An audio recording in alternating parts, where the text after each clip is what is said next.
morning, people. Why I am leaning to the side. Hold on. It's my pink bra. Nope, it's that one. I'm confused. Hold on. All right. Morning, people. It is Wednesday, the 5th of July. Welcome to TDA, the day after, your favorite news platform and the home of popular culture as defined by the culture. Let's get to know our host for today. It's your boy, 6 foot plus of pure temptation, big moss from the east side of the bridge. Morning, people. It is your favorite shade queen, my own royalty.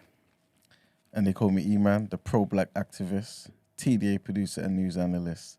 And of course, the melanin is jam-packed. Always. How are we doing this lovely morning? Yeah, we're good. Weather's better. Mm-hmm. Is it? I'm freezing. They said it was raining, though. Yeah. Storm. It's all those people. You're one. All the people that was complaining about the heat. Now I'm out here popping cold tablets. Do you know how crazy that is? Have we got another heat wave coming or anything? I pray so. Let me check my weather I app. think on Saturday it's meant to be hot.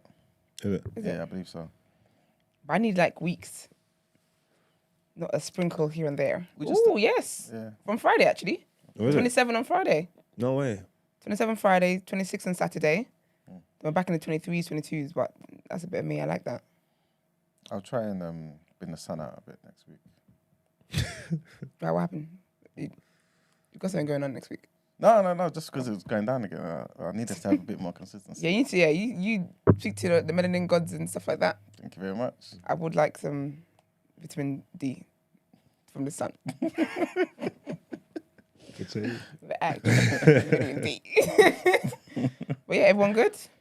You all right, man? We Yeah. all right. All right, I've got a question of the day. Yo, what type of What's- hats or the caps are these young ones wearing these days? What What's kind in of what, sorry? fashion? Caps. Cap. Yeah. What's On in the fashion? head. The hats. Oh, I haven't heard the word cap in ages. oh no, all them, innit? Truckers and shit. Do you call it a hat or a cap? I call them, I think both, but it's a cap. I call them a cap. Now, Yeah. cap Yeah. sounds like I'm in primary school. No, I think it actually is a cap, but I would call it. No, it's actually a cap. I would call it both, but yeah, it's a cap. It's definitely a cap. But I think that I don't even know what style's in. What's this? This is like a fitted, isn't it?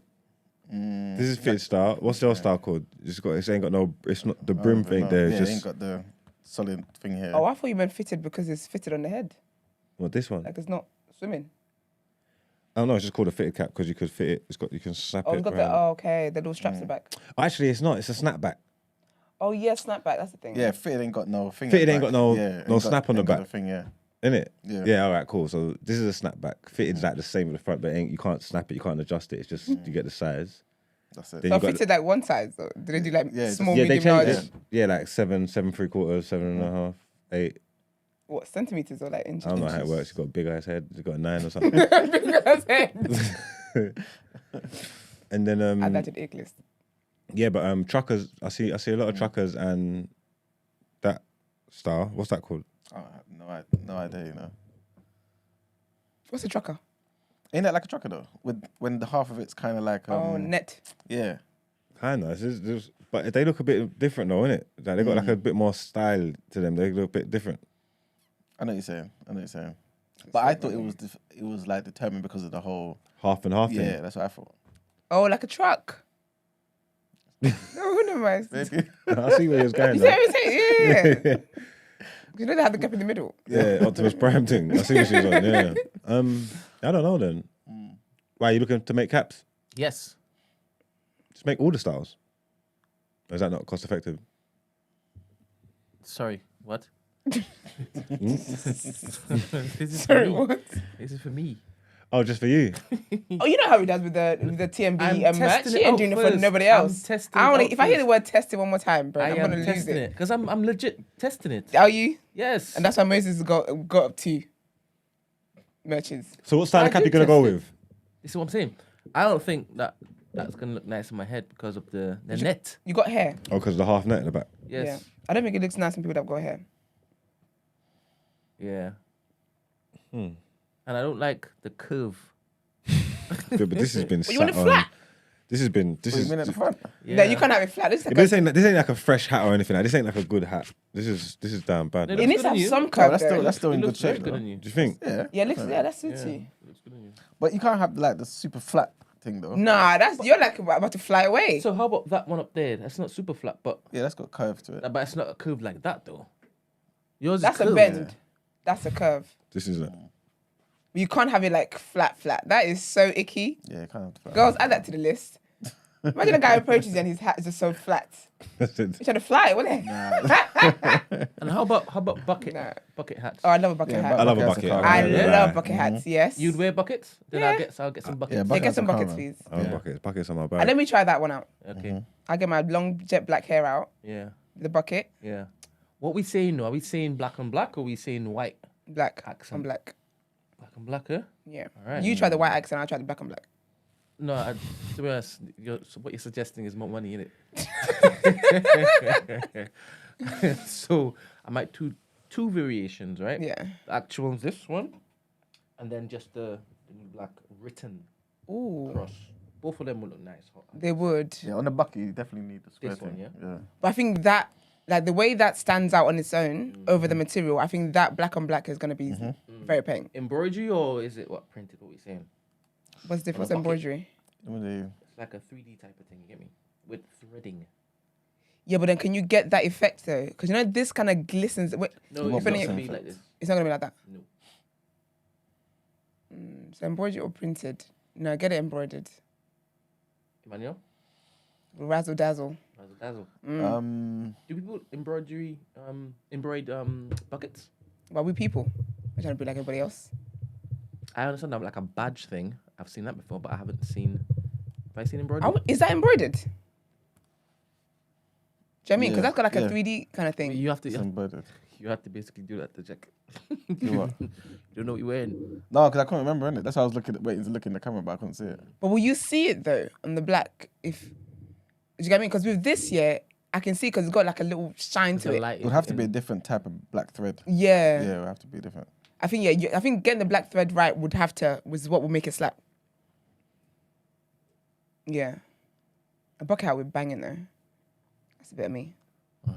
If I see you wearing a bucket hat and I don't have one on my head, it's gonna be wild. I don't wear bucket hats. So it's not for me. I'm getting it. Yeah, but you didn't wear hats either until yesterday. No, I did. Anyway. All right. Fight me by it. So it's like saying I don't wear jeans or I don't wear shoes because you've never seen me wear. Do you take me seriously when I say these things? What? Do you take me seriously when I say these things? No, but people say it all the time. No, but like when I just said what I said, yeah. No, it's because you said it and I have access to you now, hence me responding to everybody who said it, but you only hear. Cause you know, like I find joy in just saying things that I know it's gonna annoy you. Like Okay. It's just to annoy me. I thought you just not necessarily to annoy you, but it's just a standard. You like joy in saying things. I just say things. Yeah. So when you react, I'm like, oh, love that. Okay, keep doing it. A cute little love language. And then when I do it, then you don't talk to me for a while. No. You When put I me in don't time talk out. to you, put me in time no. out. When I don't talk to you, you deserve not to be talked to. Because that's the thing, you take things too far. People are too sensitive. No, people aren't. If you at me next time, don't talk about people when you talk about me. Talk about people. This is why you don't get talked to. Isn't the word too sensitive, Emmanuel? E-man don't count. E-man's opinion, respectfully. No disrespect. There's certain things you cannot ask E-man. You cannot ask E-man if you're being politically correct. If people are too sensitive. If people lack critical thinking, they will always lack critical thinking. You know what I mean? Yeah. Anyways, all right. Quickly, do you think Afrobeats can become more popular than hip hop one day? Yeah. Yes. I think it's already getting there. Why do you think that is? Then the hip hop. Yeah, because you know what it is with Afrobeats, yeah? We're not seeing... Like, Afrobeats is coming in different variations now. And it's coming in different variations that's catering to different markets. Who was in the studio with Rema the other day? Rema and this very... Jax. Oh, The white guy. I don't know. His man. name's Jax. Let me try and find it. Sorry And- to burst you so And do you know what's mad? The song they were doing it is because obviously Rema's an Afrobeats artist, yeah, but it's like an uncertified Afrobeats, not the ones the gym licenses privately. I mean that they were actually in the studio creating this. I said, that's interesting. Yeah, Afrobeats- Jax Jones, that's it, sorry. And Afrobeats, Fireboy, not Afrobeats whatever. will never be as big as hip hop. You don't think so? Nah. Sound like Why? a hater. Why say that? Huh? Why say that? It's got too much. The gap's too big. At the moment, yeah. No, it's like with age gaps. It's like when the little kid says, "Oh, so one day I'm gonna be your age." Like, yeah, but that 10-year gap's always gonna be there, kiddie. Like, do you get what I'm trying to say? Like, there's nothing you could do about it. The history of hip hop, what it's done, what's Afrobeats gonna have to do to catch up, to be on par, to make up for it. When you look back, it's impossible. But then, couldn't you say that same thing about hip hop never being as big as pop? Because back in the day, like in the 80s, hip hop was doing amazing, but there was still a big gap between that and any other type of pop artist. Yeah, but then pop artists, there was a lot of like, the pop artists was just being popular, singing and that, and like, you know what I'm trying to say, like, so we can cross over bare different genres. Pop's got like a different look to it in the like late 90s, early 2000s than it did in the 60s and 70s, and even then that speaks to the hip hop influence Exactly. and the R&B influence. Yep. Do you know what I'm trying to say? So Afrobeats would have to do a madness to even compare. But I'm glad you said that because remember, you've now got hip hop artists being influenced by Afrobeats. True. You know what I'm saying? So it's, the worlds are kind of merging a bit. And then when you think about, to be fair, every Afrobeat artist is going to come from Africa, right? Mm-hmm. Obviously, some of the diaspora, people like us and things of that nature, like in the UK and US and stuff. But when you think about the amount of people that's in Africa, the amount of talent that's there as well, and obviously with people changing and record labels being started and this, that, and the third back home as well, I feel like people could be streaming hundreds of millions easy. I don't know. And they are, you know. What's the Afrobeats version of Rapper's Delight? Oh, what? Rapper's Delight. Rapper's Delight. It's like an old school. Hibby to the Oh, hip, okay. hip hop, and you don't stop the rocket to the bang bang boogie. Okay. Yeah, give me the Afrobeats version of that. You don't cast.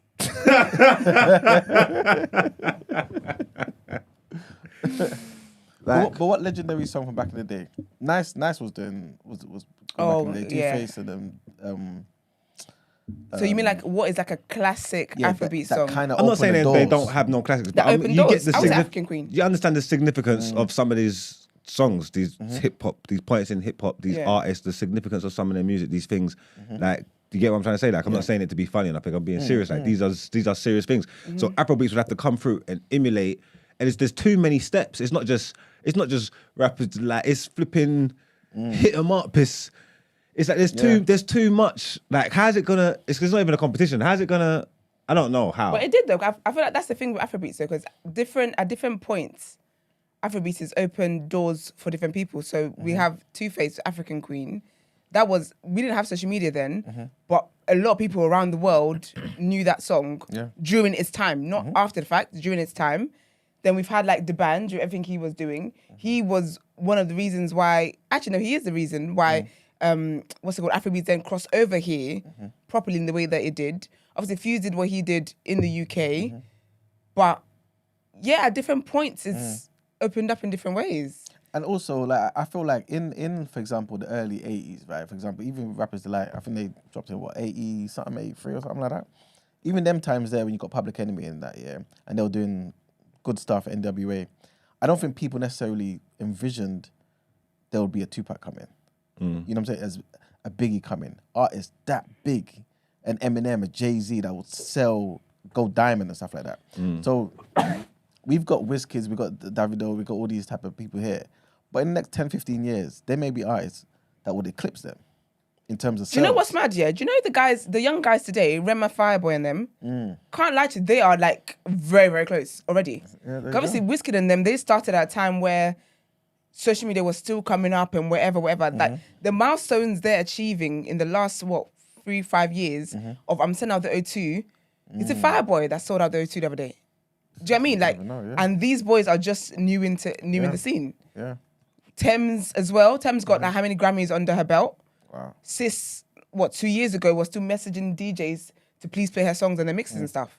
And now she's selling out Grammys. Do you know what I mean? Not selling out Grammys, but she's got hella Grammys and stuff. Do you know what I mean? And she hasn't even come out with her proper album yet. So. And you have to also think about the more obviously I don't listen to hip hop like crazy like I used to, right? But the more hip hop sounds monotonous, everyone doing the same type of music, the more people are going to move away from it into something that's more creative. You know what I'm saying? That's true. That's true. So, yeah. But yeah, it's interesting. And who's the biggest hip hop artist currently? I don't know. It's always Drake, isn't it? All right, Yeah, that's cool. what I'm thinking. And did you enjoy his latest project more than you enjoyed Ashake's? Who, me? I haven't listened to a Shaki's project like that. I'm not Any digesting. of Drake's latest songs on his latest project and any of Ashake's songs on his latest project. Well, the project before this one. I get what you're saying, because Ashaki, in recent history, he's got some big songs that one would enjoy more than a lot of them Drake songs. But say like but the music's have got different feels and different, like the 21 Savage mix album is proper good. Like, Is it good for your dated ears? Is it as good to the younger generation listening to that? I don't know. And this is the future in which we're talking about. It's not going to be populated by you. You're going to die. We are going to die. So you think more young people are listening to Ashake at the moment than Drake? I feel the spirit of the festivals are more Afrobeats than Hip hop. hip hop. That's a moment. That's a moment that we're going through right now, isn't it? So the festivals, like there'll be a time when we was excited for the festival run because we knew it was going to be heavily UK. Like the UK boys are killing it, and there's bare songs and boom, boom, boom, and it just goes through. It just goes through, like through periods and through trends and whatnot. This time, Ryan, you're right. It's going to be heavily Afrobeats, but that's because that's just where we're at the minute. That might change Afrobeats next seems year. to be going from strength to strength. Can I say as well, Something yeah? has Because to- sometimes people talk about Afrobeats like it just came out 5 years ago. Fela Kuti, all the people, that was Afrobeats.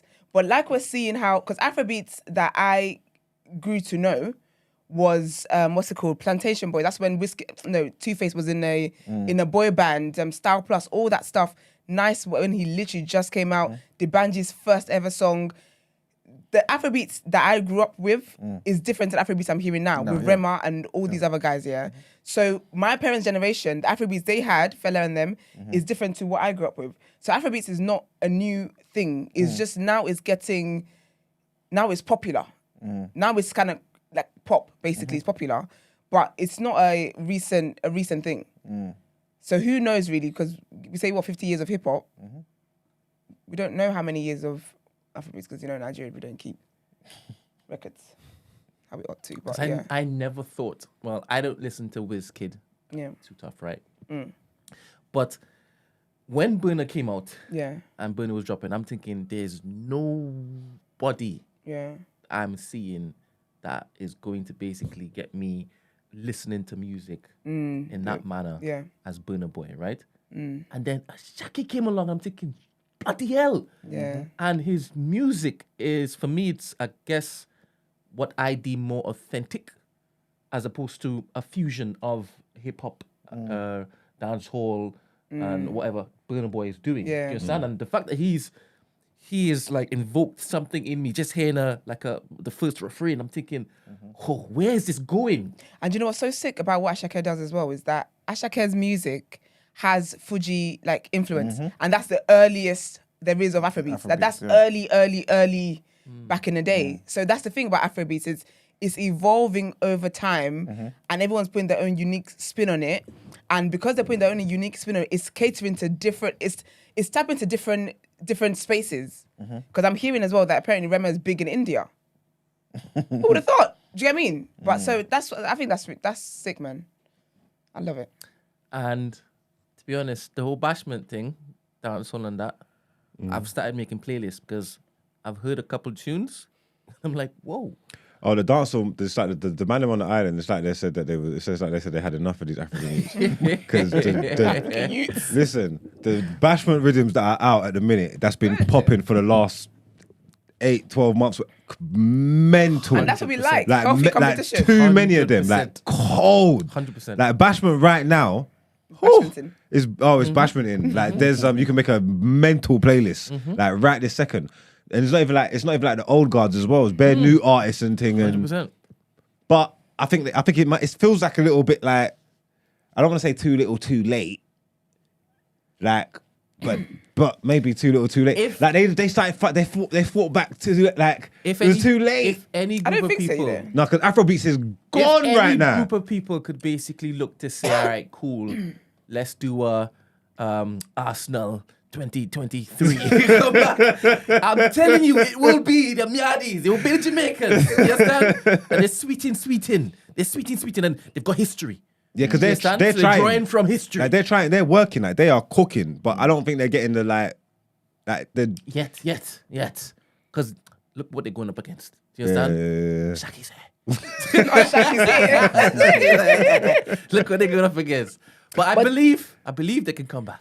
I do as well, because you know what it is? I feel like it just takes one song to do something, and then that one song doing something sheds light on so many other acts. Well, I don't know, because 90s is a big song out right now, and they're moving like saying like this is going to be one of the best songs of the summer, and boom, boom, boom. And Taser was trying to do that, you know, like he's always trying to hate on the Jamaicans and that as well. You get me? But he's like, boy, they played it in Afro Nations. He's like, no one cared. Oh, stop it. Yeah. He's like, he didn't do nothing. He's like, no one cared. They played it on the big main stage, and it just weren't doing what the world said it would do. You get me? But I'm like, boy, maybe you're just with bare uncultured swine. Okay.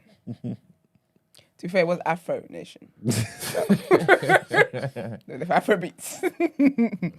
That's fair. All right, next question, because we're on a music vibe today. If anyone's got it, you can read it. My thing is loading. Oh, okay.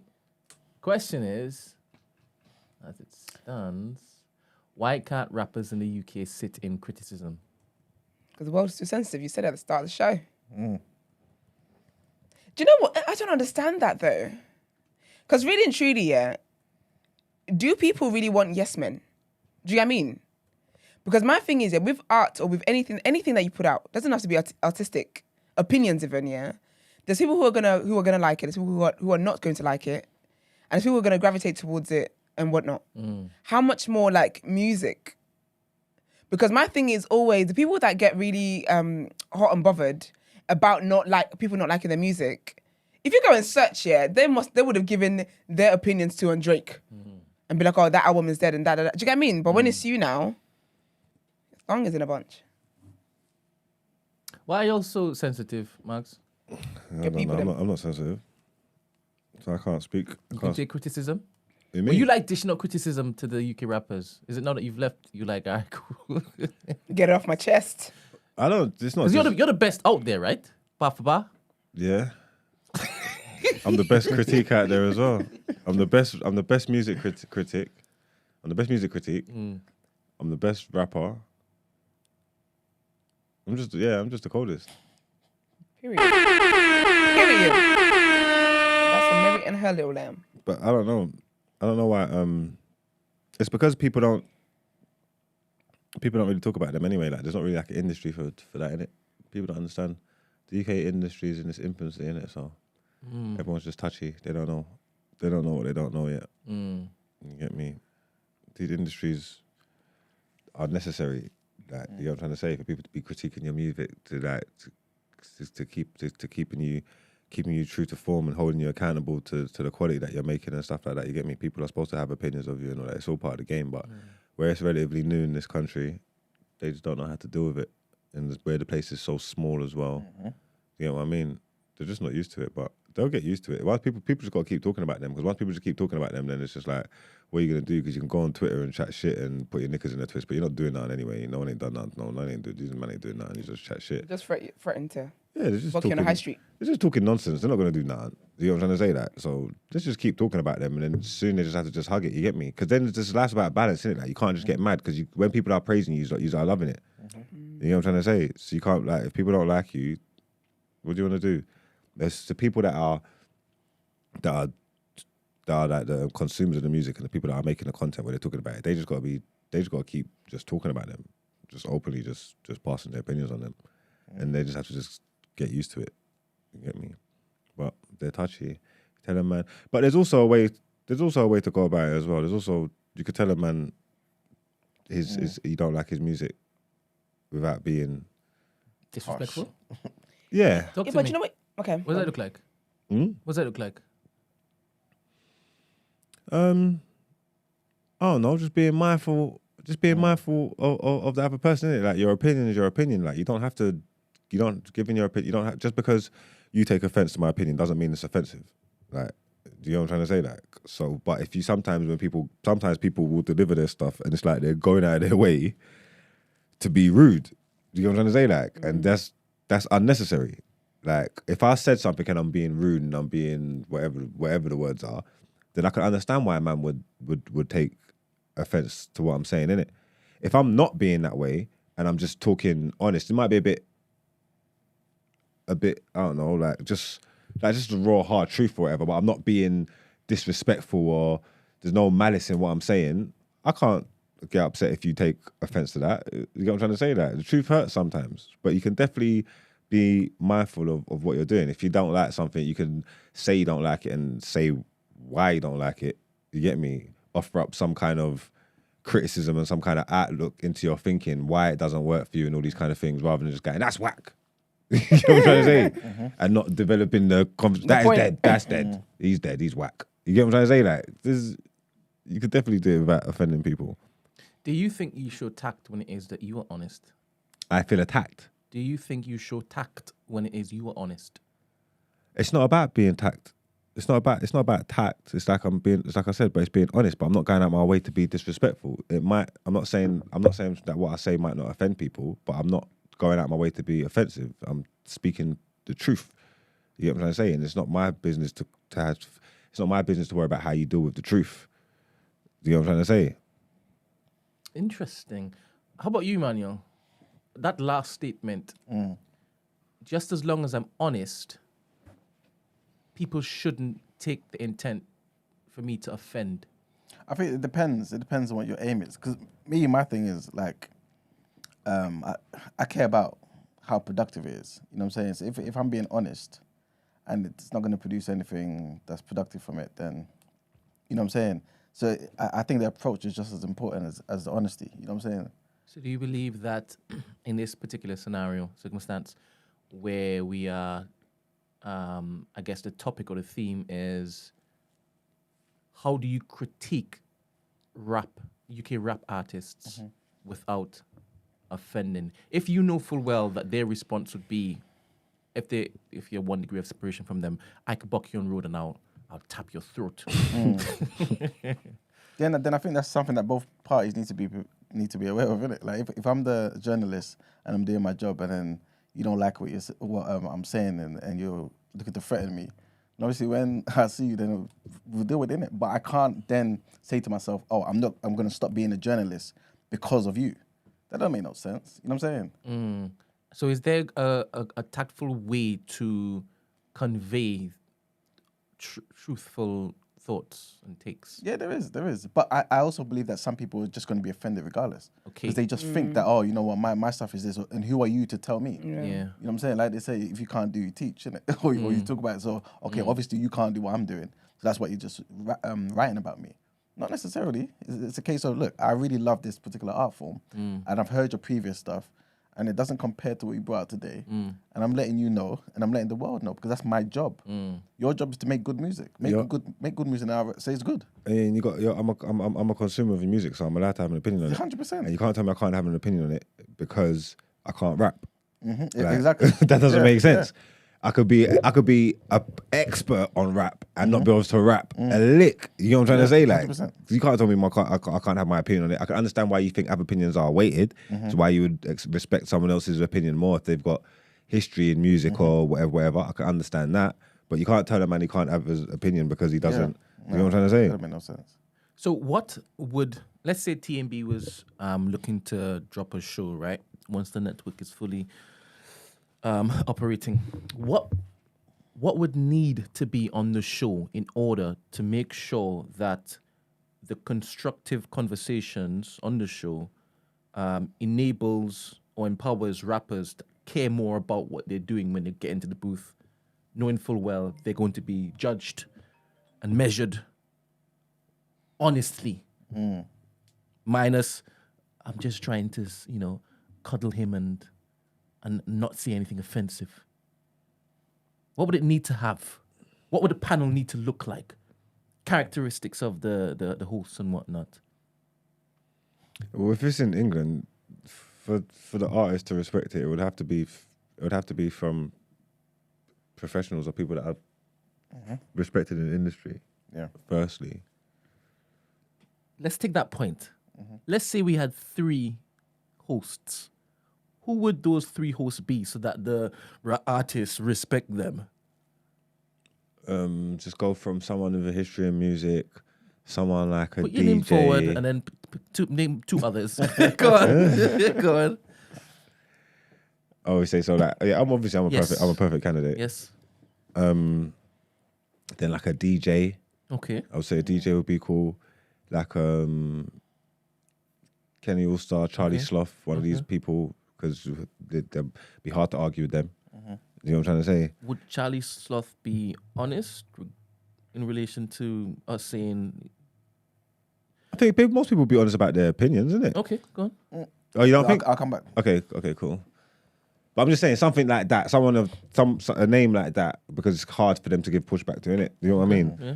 And then just for diversity, maybe like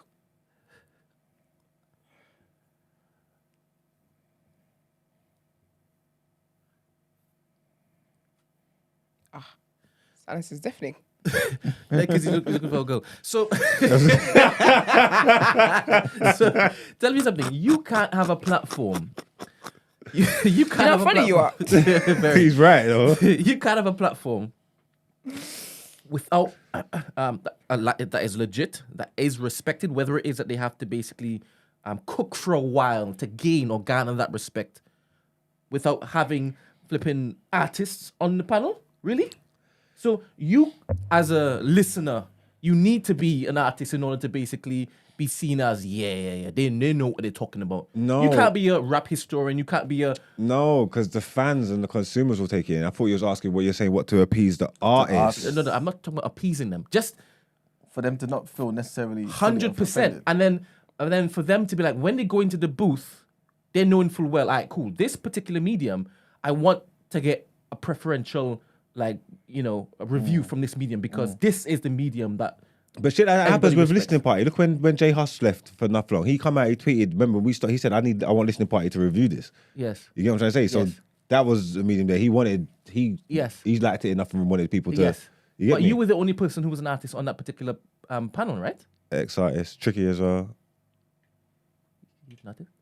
kind of. Imagine. Can't do that. Speak of chest. I asked if he was an artist. I didn't know it. I'm not familiar with his music. Yeah, he used to rap still. Okay. Anyway, go on. All right, so you're so wicked.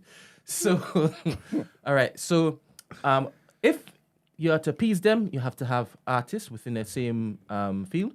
If it is that after a while, after cooking, there is enough takes or opinions that are legit coming from a particular group, then you can basically not have to have all artists on a particular panel. Yeah, Okay, all right. basically. All right, thanks. You wanted to say something about Charlie Sloth for some reason? Yeah, what I was going to say is because of what you said earlier, Mark, about how it's so small. Obviously, I don't know Charlie Sloth, never met him in my life, right? But I feel like some of these people who are in these positions, they know everyone. And so, not that they want to maintain those relationships, but it's hard to kind of It is necessarily say That's something. probably why. That's You know what probably I'm why saying? listening party stopped, because it was probably hard for Link Up TV to maintain their relationships with all their artists. Does it get me? Yeah, and beyond, like how do you do that? You know what I'm saying? So it's difficult, man, for them to really be honest about people's music and maintaining Okay. relationships and So you're suggesting essentially you should have people outside of that particular industry. to me. Yeah. No, I think Critiquing the music, commentating on the music, reviewing it. not necessarily outside, but I think like Mark was saying, I think there should be a combination because you've got people who are in there that understand how music goes off in clubs like DJs, for example, A&Rs, things of that nature, right? But then you've got people out there who actually care about the art form and know the history of the art form and can tell you about it and has seen the transition Yep. and that can actually break it down, talk Yep. about it in a constructive So a way. mix and blend. Yeah, there has to be both. Otherwise, you're just going to get friends just talking about friends' music. And what does that do for anybody? Nothing, not a damn thing. Okay. All right, cool. Thanks. Noted. Right. Do we have anything for Love Island? Love Island. Can I say So basically, honestly, because it is a science situation. But firstly, Tariq Wait, and Ella. someone's on the phone. Yeah, you answered the phone time ago, didn't You're you? rude. No, I thought thought they they cut off, muted you know. it. Oh, the Hello? real one. Morning. Morning. We can't hear you. Can you call back? Can you call Was they back? sitting there the whole time as well? Yes, they were. I remember hearing the phone ring. Horrible 10 man. minutes ago. Brent is a Right, horrible here we man. go. Here we go. Hello, good morning. Yeah, can you hear me now? We can hear you now. Morning, what's your and name? what are your thoughts? Matthew, yeah. So Morning, quickly on the last topic, yeah, I thought it was interesting you talked about the panels. I was thinking it might be also an age thing as well, like and the age of the artist and like the stage of the career. Because if you think back in the day, remember Getz had the who's on the panel situation. Like if you think fast forward to today, I don't think that he would like move like that today. I mean, he's a whole different Oh yeah, person. he He's a flipped grown out because he man. never made the list, didn't it? Yeah. Exactly, and that was professionals. That was a whole professional panel, like MTV panel, whatever. Yeah. So like, but now he wouldn't do that. Like, he's a grown man. He's like, matured in his like artistry and stuff. Like, he's got no reason to wild out like that. But if you're talking about like, like a J1 on the listening part and stuff like that, that's a whole different.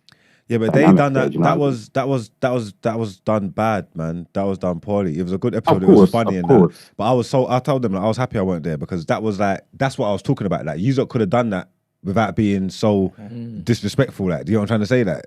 So I could understand why a man might flip out or feel away over that because that was not. You're not gonna get nothing constructive from that. Do you know what I mean? No, that was hardcore. That was hardcore, and that was definitely like an entertainment value that they were trying to do there in it. But even still, like, think how tame the MTV thing was. I don't really remember it being that salacious, but like obviously he took it away, innit? It wasn't. Like, It was just the fact that he wasn't on the list. I don't think they said anything like egregious about him. He just wasn't there, innit? And he just went, no, this is bonkers. literally, that was enough to like send him over the edge. You know what I'm trying to say? So I think if you're a young artist and things are a bit like you don't really have confidence in yourself necessarily as well as to like where you are at macro things, I think you're more likely to feel a way about like public sort of statements and lists and all this kind of stuff like that. But like if you're certified and you're 10 years down the road, like I just don't really think that you really would. I don't think things are going to get under your skin. So maybe like as our scene ages, things will just be a bit more calm in general. Like people won't really care like about what's said about them as artists. Maybe, but it's a young man's game, man. So it's always gonna be. Yeah, it's true still. What And about? another thing quickly on. You go on, sorry. I was just gonna say, what about when the reputation of these particular people, this particular panel, for example, right, becomes the go-to, becomes the Bible, right? Then people will still start to care, because obviously your word being on that panel means everything. You know what I'm saying? So even if you have been in the industry for 10, 15 years, let them say that your project is rubbish, your streams are gonna go in the bin. Potentially, at least that's I what don't you know. think. I think. You know what I'm saying? I think that's a bit complicated because I think as also reputation is a bit, especially as the scene matures and evolves, I think that's going to get murky too. Like, who can say what about what? Like, for example, in the States, you have like, what's my guy? The flipping, did you get left off Bad and Bougie? What was his name? The Take interviewer? off. Migos. No, the interviewer. What's his name? Oh, Academics. Academics and Joe Budden, isn't it? Academics, yeah, Academics. So Academics has a whole range as far as like reputation. There's people that highly rate him and go to listen to every take that he has. And there's people that couldn't care less what he has to say. You know what I'm trying to say? So I think for us as well, as we go down like and our scene evolves as well, it's just gonna like stratosphere like that as well. Like where we're gonna have, certain group of people rate certain takes or personalities. Some people like I've never ever locked onto them to hear what they've got to say about anything.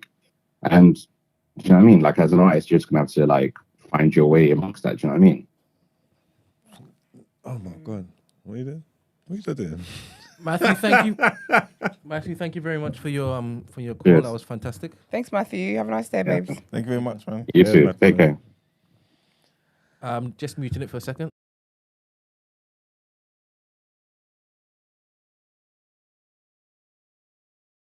All right, we're back. Sorry. Somebody Okay. just came into the studio. What was that, headlines, yeah? We were talking about Love Island, actually. Oh, shit. All right, come on. Yeah, man. Okay. I'm still angry about Molly being there because I feel like she's ruined the boys' holiday. And when Tyreek asked her, "You're gonna tell Ella that I've been good, right?" It just proved. It just showed that. It just showed that she's like the mum of the group and she's just there. Sammy is a dog, but not even like a cute dog. I don't feel like he's got the source for everything he's doing. Also, the way Tyreek is living vicariously through everybody here, but this guy is telling people to go and kiss people. Do you know how wild that is? And they're going to kiss them. Montel looked like he was going to cry when he was forced to go and kiss that girl. Then now he's got post kiss clarity. Well, Montel's pathetic, yeah. Very pathetic. He's a fool, and I'm not gonna lie. I'm not trying to disrespect anybody, but I could tell. I could see this from when he came into the villa because he's so small. He's so young. You get what I'm saying? Like you you shouldn't be here. He just always never looked tall enough to. No. Do you know what I'm trying to say? He Like, acts his size. he said, "I'm not feeling." He goes, "Oh, she's all right." He goes, "Are you feeling it?" Yeah, but like not enough to lips her. I was like, "Fuck that, man. Lips Go her, and man." lips her, man. He's He's like, no, I'm not feeling her that much. He said, go and lips her, please. He's like, "This man's stupid." He's like, "How can Oh, man just be dear. here He snoozing?" got He's up like, "Go too. lips it, man." Brother, this guy is moving mad. You see what it is, yeah? Do you know what what's that funny, is? yeah? He made Sammy lips both the thing. Sammy didn't want to do that. He wasn't Sammy going to wouldn't do that. either. He was like, "Are you crazy? Lips them both He's like, lips now." them both. He's like, fuck Jess. He's- Go and lips her now. And He's that like- one too and then he went came up. back. He's like, "I lips it." He's like, "Yeah, cool. Now go lips that one now." And he was like, what? Like, tonight? He's like, go and lips He's her. like, "Lips it now." And then he too got up, went to lips her. And he weren't joking. All man walking away. He's like, "These man crazy, bro. These man just here snoozing, bro." He's He's like, like, "That's what they lips lips them." and things, man." That's supposed to be lips in. I'm saying, no, why is he Tyreek moving like is- this? Tyreek is the devil's PA. It's ridiculous. He was killing me the way he was moving. And he's But playing this because game. he can't do anything, so he's like living through them, but that's even more pathetic. You know, look, he's upset me. I had high hopes for him, but he's upset me, and he's playing a game, and I hope it backfires on him, but I can see that Ella's still a little bit of an idiot. Ella is a fool. Do you know what I'm saying? And That you know what I'm I mean? hoping, Disrespect by that. I'm hoping she brings Uzi back because Tyreek can't get away with this shit. Do you know what's mad? That the thing is, yeah, this is why sometimes people deserve the heartbreak they suffer in it. Because with Ella, yeah, from day one, she has been upset. Her face was in push up. Like, I didn't even know what her teeth looked like because she's been smiling non-stop with Uzi. Just off the fact that Tyreek never gave you peace of mind. You were constantly chasing this boy to give you attention. Every girl that came in the villa, he let you know that he wants to get to know them. But Uzi came in, saw you, and was like, I'm all about you. You've been smiling from ear to ear. She even laid on his chest. Do you know what peace of mind it takes to lay on a guy's chest? But you're still here, and I'm like, I know you're gonna walk back in that house empty-handed. You're gonna walk back in that house without Uzi. And It's just dumb, man. Tyreek's playing a game in it, yeah, and fair play to him, yeah. He's made his decision. You get me? He's got a game plan. I respect it, yeah. So I don't even think he's gonna like. I don't even think he's gonna like. I want him to. I don't even think he's gonna deviate from it. I want him to chop breakfast so bad. Like, I would give anything for Ella to come back with Uzi. And the thing is that basically, yeah, Tyreek, he acts the way he acts, but he's an insecure little boy, right?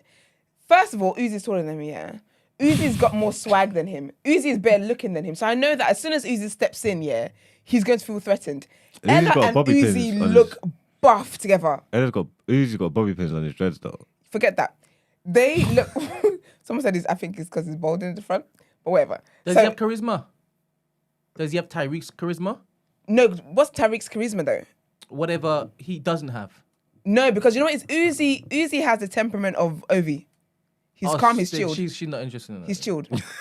And that's what's silly, man. That's what's so silly. That's what's so annoying. Because this guy literally, like, he's actually good vibes. They're not thinking bigger picture in it. So I think Tyreek will do it with Ella for the rest of the show, yeah. He's But gonna once cheat they- on her as soon as they step out. Once they When step they out, step out, yeah. Tyreek, yeah, is not. He's not. He does not He's have. a kid in a He candy does not have store. the ability, yeah, to stop or control the onslaught He that's going to happen doesn't. when he comes out of this house. He doesn't. You know what I'm trying to say? Like, he doesn't. He has to be the most sexually indisciplined man on this Yeah, planet. he doesn't have the ability to stop that. Like When that guy comes out, yeah, are you different? Like when he comes out and he sees his DMs, gosh, Ella. And I'm hearing the use of Sauvage anyway from beforehand. He does his thing. He's got 100+ bodies. You know how young he is. No, you know what I'm trying He's to say. been having sex straight from the womb. Straight out the womb, he was in pussy. Yeah, he's outside and gathering them mad. outside. So It's mad. once he touches the streets It's done. as a popular youth, It's done. When they're going and getting them done. bread and doing their walkthroughs It's done. around the clubs and all that. It's done. It's done. That poor girl, It's done. finished. And that's She ain't got a hope in the world. none. This ain't me being negative or nothing like that. No, it's we're being realistic. Yeah, I'm just telling you the that truth. and that's what's wild. I'm like, how do you you are in a house here with like 10 people. There's 5 other women. As one goes, one comes in, he gets to know each one that comes in. And you think when you guys get in the big world, he's going to be like, I'm all about Ella.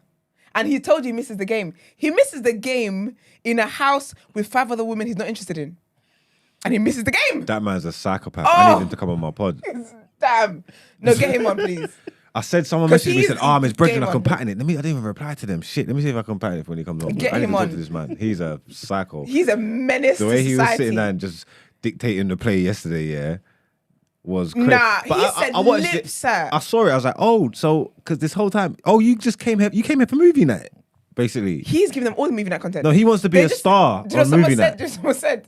someone said they just need to show the episode. Don't even show. You know when they make them choose? Don't do that. Just show all the scenes with Tariq. Tariq said, "Fuck Jess." Yeah, he said, fuck Jess.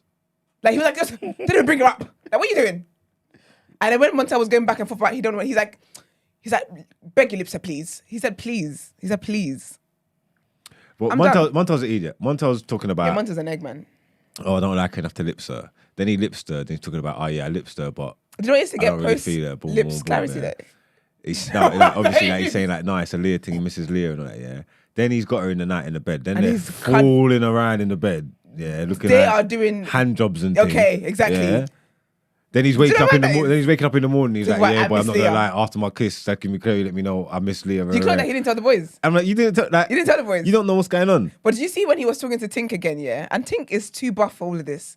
That's pissing me off anyway. But you see when he's talking to Tink, he tried to leave out their nighttime activities. She said, yeah, and in bed.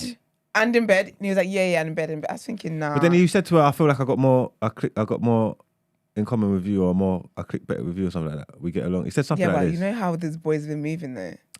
But the way Tink's moving is that like he likes her, but he's just worried about Leah. So obviously off camera they must be having different conversations. But when they were sitting there and talking, I still weren't sure.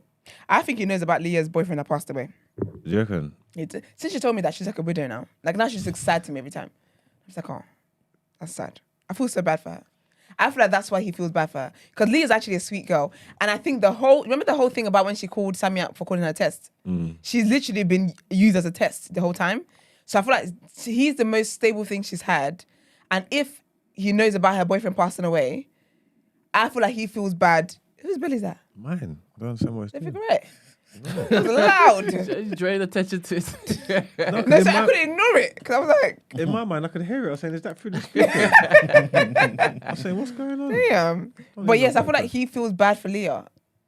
I do think the way he is though, you know, all shy, meek and whatever else, all little boyish, he suits Leah. Like they're very compatible in that. Do you know what I mean? They're both quiet and slow.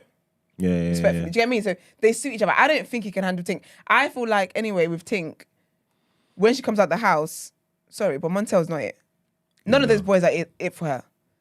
Yeah. She needs that. She's too buff for any of those boys. Respectfully. And she's saucy, like she's a proper girl. She's a baddie. Who? Tink. Let me see who Tink is. Is she Chinese? No. Brent. Sorry. There's a rapper named Tink and she's black. Stop it. But yeah, so anyways, as well, Catherine's going for it, innit? Catherine is moving how I wanted her to move outside of the Michelle Obama suits she's been wearing. She lips is strong as well, innit? She's like a It's so strong aggressive. lipses. I hate the way she lipses. It's a strong lips. I feel like she gives them whiplash. With every lips comes a risk of a broken neck. Yeah, I that's hate the way she lipses. the Irish in her, She man. lips is Caucasian. This is Tink? Yeah. She's That's really pretty. That's not a good Okay. screen. That's not a good screenshot of her, though, This is is it? not. I think it is compared to the other women in there. Are you kidding me? I She's don't the like buffest one in there. Screen grabs of people's faces moving anyway, so you can't judge her off that. She's but the buffest one in there.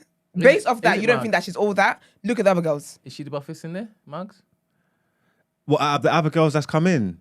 Yes. Yeah, she probably is the best one out of the Really? new girls, isn't it? There's not. It just must Do you be know what's slim mad, pickings. though? Then what? Show the other girls. What? The girls ain't crazy in there. Wait a I minute. mean, we forgot the black girls in there, Emmanuel, Danielle. can you wait in on this, please? Almost, yeah. Don't, Said would, you, almost. No, that's good. would you want to see? Would you want to see the other girls to compare it or something? Please get the I don't think I need to. So, That's but the what, thing. so what are you gauging it off then? Just vibe, bro. You're so annoying. Just vibe. Man She said ain't just- saying she's the craziest in the world. She's saying she's the craziest compared to In the there. Johns. That's But there. you were going on earlier in the week. You were saying how maybe next week. I mean, previous week. You were saying how wavy the 3 black girls were. No, but they're not. They're Who's the main Catherine in villa that? girls. Is she black? Is she black? No, those are the No, main. she looks like she's Brent, Asian These or are. something. She's a Casa More girl. Yeah, she looks Asian to me. Wait a minute. Leave the Chinese thing. You know Brent's Basically, disdain for they Asia already. separate- That's so why annoying. Brent's got a lot of disdain for Asia. We've established this on the That's show. fake Allegedly. news. That's- Allegedly. Allegedly. We might need that money. Oh, yeah. Allegedly. This is what it Allegedly. is, yeah. So at the moment, Catherine, what's it called? Catherine and Whitney, Yeah. they're now in Casa Amor Villa. I'm talking about the girls that came in for Casa Amor. They've separated now. So out of the new girls that came in for Casa Amor, she is the baddest one. My fault. I thought you said that No, she not was the in best general. In the villa now. Yeah. No, no, no, Okay, no, no, no, no. I meant Okay. in like Casa Amor Alright, editions okay. now. Cool. She's the best one that they brought in. The And boys she's are decent nothing to be write home fair. about. You know what it is, yeah? People look different pictures. People look different Yeah. from pictures to TV. Yeah, yeah, like the way it changes your look is mental. It's mental, You know what I'm yeah. trying to say? Like everybody looks different. So sometimes you might see someone in video and then they look better in picture. Yeah. Like even like Catherine and that. I'm not gonna lie. Yeah. I went on the Instagram and I'm not rating it the same way. You are in motion. Yeah, Yeah. I'm not rating it the same way I rate emotion. I ain't gonna lie to you. Yeah. Like off the Instagram, I was like, oh, all right. But Yeah. on TV, Yeah. I'm like, nah, you're cold. Even Whitney. When Whitney's coming, I was like, okay. But when I see her like in action, makes sense. Even Catherine, do you know how beautiful Catherine is without makeup when she wakes up fresh in the morning? Beautiful girl. Yeah, so it's hard to judge her, but she's that thing. She's not bad. She's decent. She's nice. She's She got nice actually is, eyes yeah. and thing. But I just don't know why Got a Sam- little why, nose ring and that. I just don't know why Montel was her story.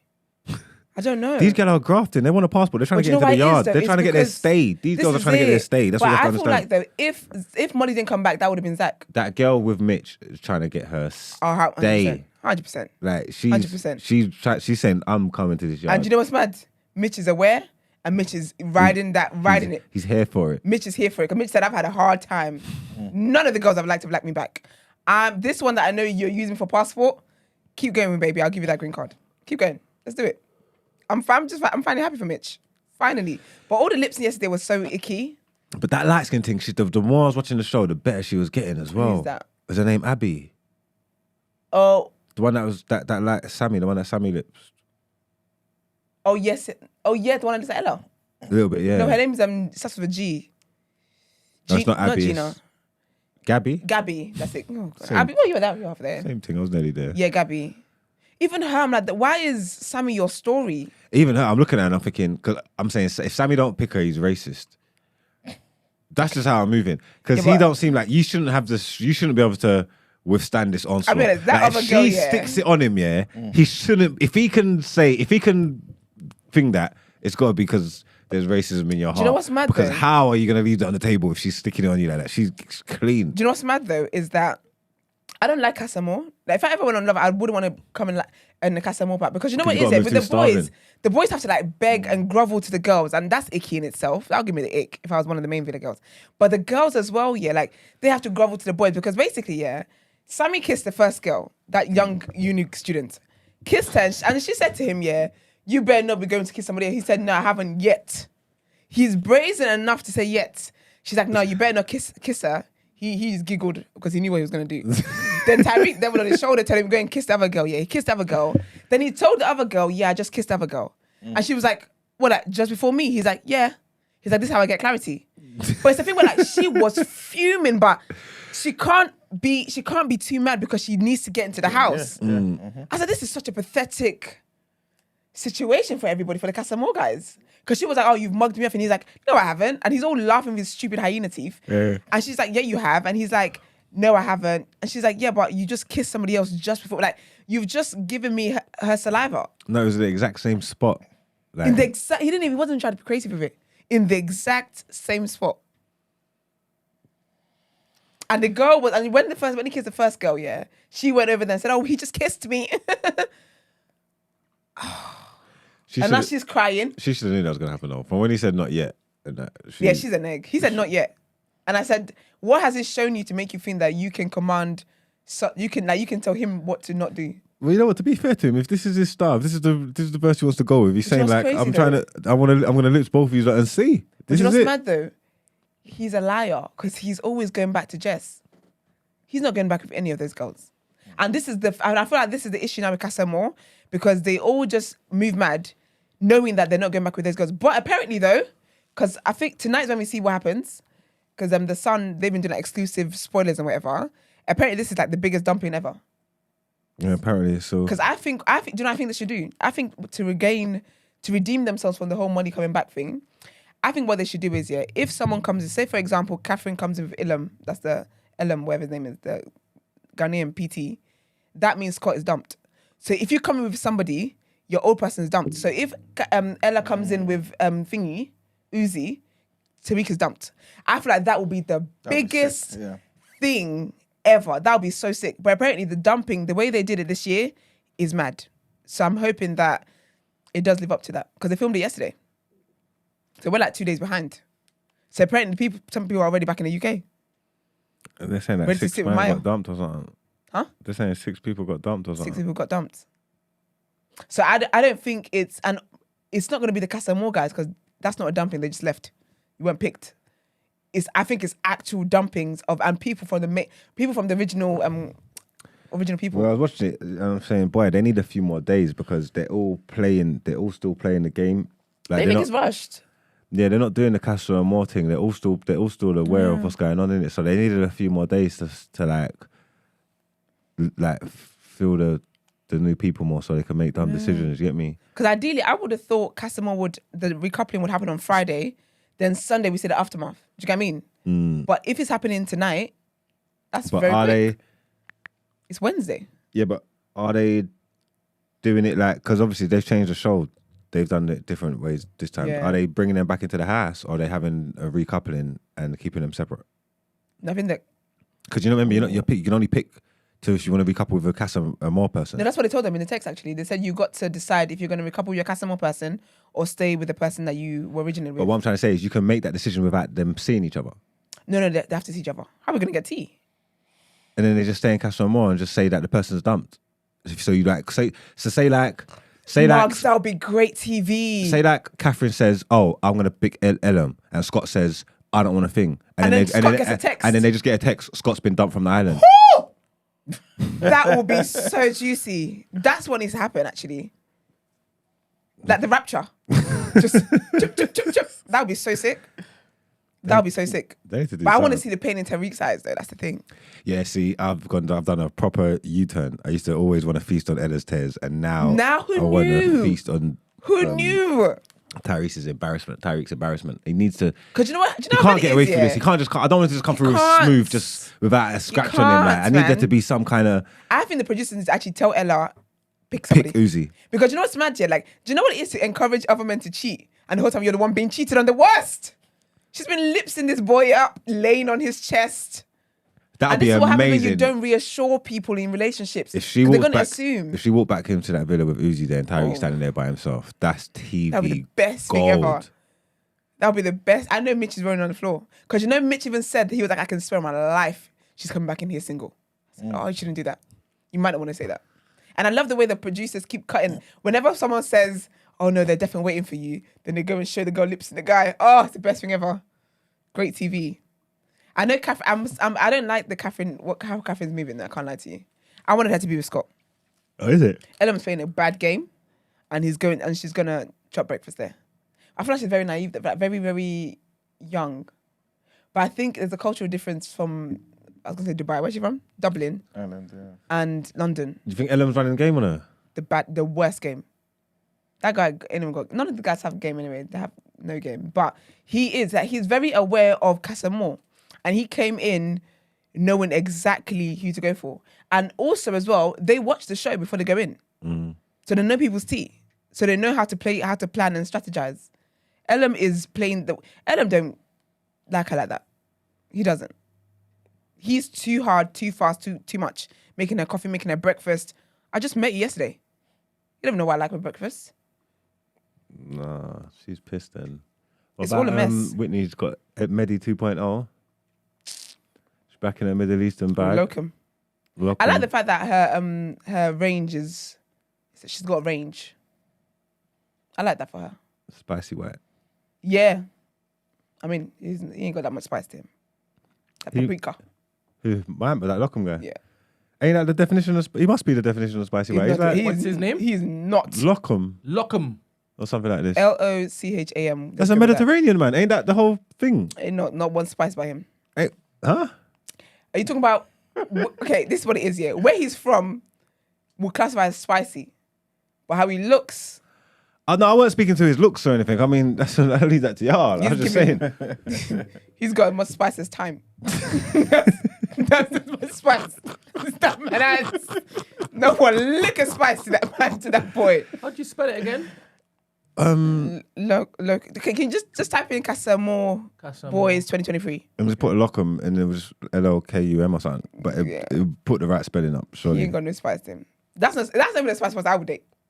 No? Nah. The things were feeling him though. They were. When he first walked in and then when they had that conversation, a lot of the things was like, oh yeah, Lockham. Do you know what it is? I think the boys doesn't have haircuts that suit them.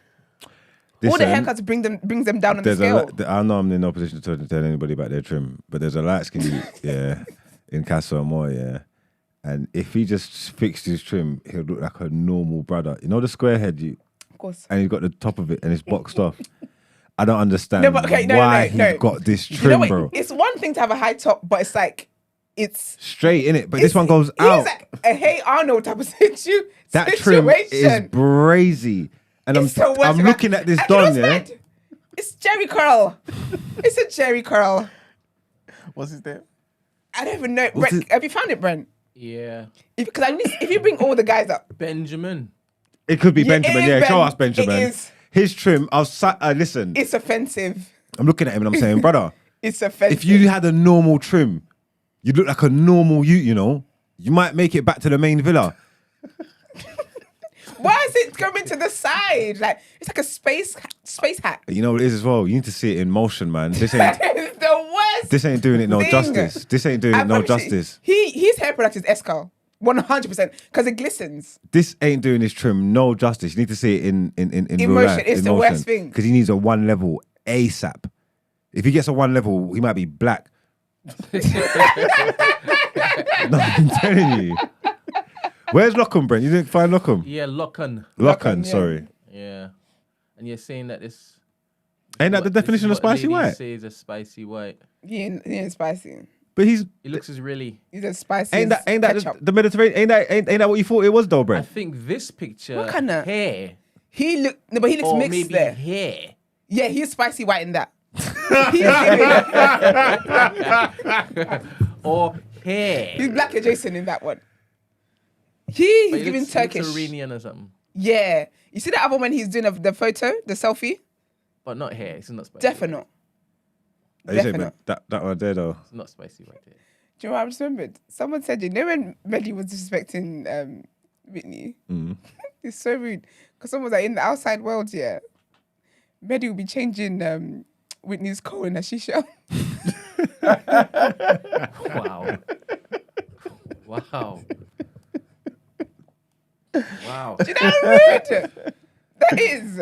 Oh, man. Yeah, but none of the boys are giving. Not one. People have been horrible to Elam though, or Elam. And I think some of you are the black people that are saying he's ugly. You're anti-black and you need to look within yourself. But that boy is not ugly. There's a lot of things. Is that what they're saying about him? Yeah, obviously people said he looks like Jeffrey from Fresh Prince. He does. Prince, yeah. He said Jeffrey's long lost son. He does 100%. But there's people saying that he's actually ugly, and I think that's really horrible. That's a very, very horrible anti-black thing to say. And it's like black women saying that. I'm like, nah.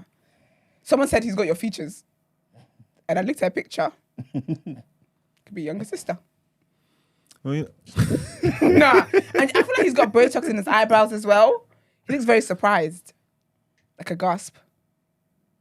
Yeah, nothing spicy about that. Yeah, Chiseled self-hate. jaw. Some people just don't like black features. They're just not attracted to. That's horrible. But you're to black black too, though. features. You've got black features. Hmm? But like they're black and they've got black features. That's Yeah. wild to me.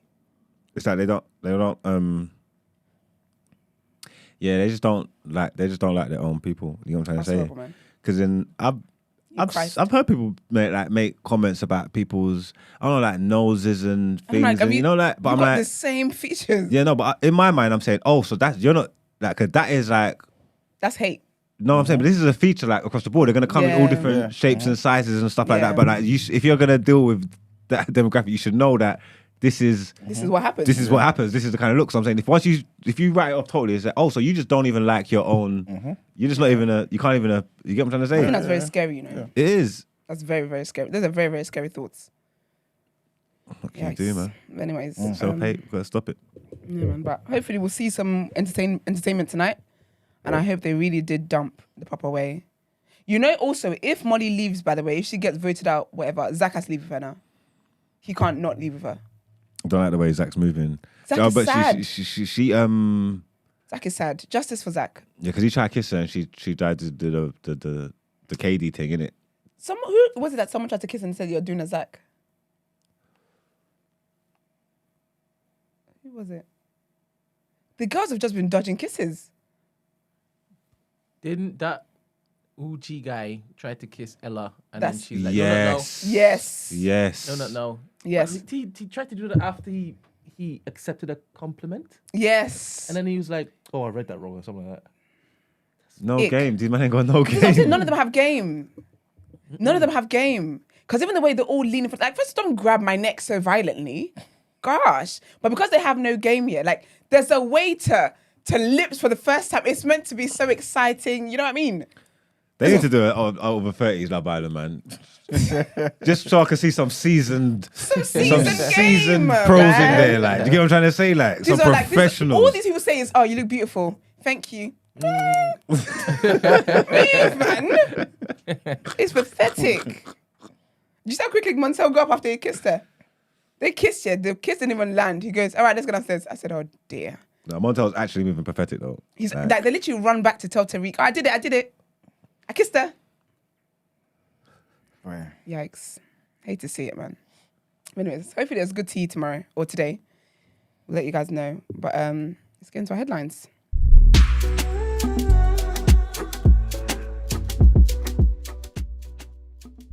It depends on what we're talking about. Topic of the day. Why did we do that then? I personally think we've done topic of the day. I can see it. Do you know what I mean? Let me check what it says anyway. All right. So You read who wrote. Imagine, actively looking to sabotage. Could you imagine?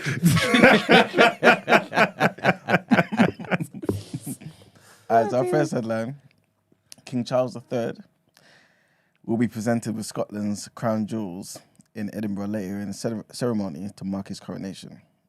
He's going to be receiving the crown and the sceptre, which form part of the honours of Scotland. The National Thanksgiving service at St Giles Cathedral will also feature a new sword named after the late Queen Elizabeth. It echoes an event held in 1953 to celebrate her accession to the throne. Before the service, the crown jewels will be brought from Edinburgh Castle to St Giles in a procession down the Royal Mile, involving about 100 people from various aspects of Scottish life.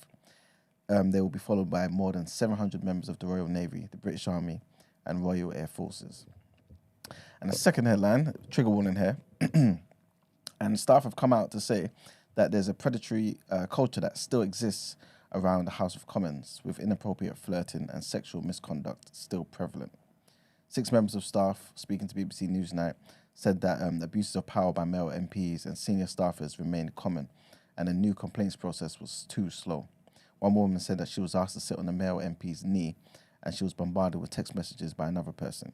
A House of Commons spokesperson said it took complaints extremely seriously.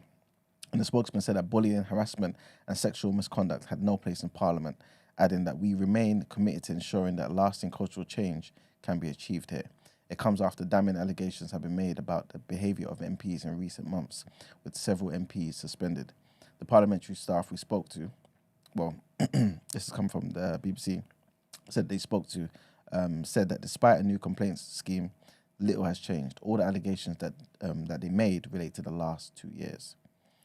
And that's it for the headlines. Let's see, it's doable. Let's get into the topic of the day.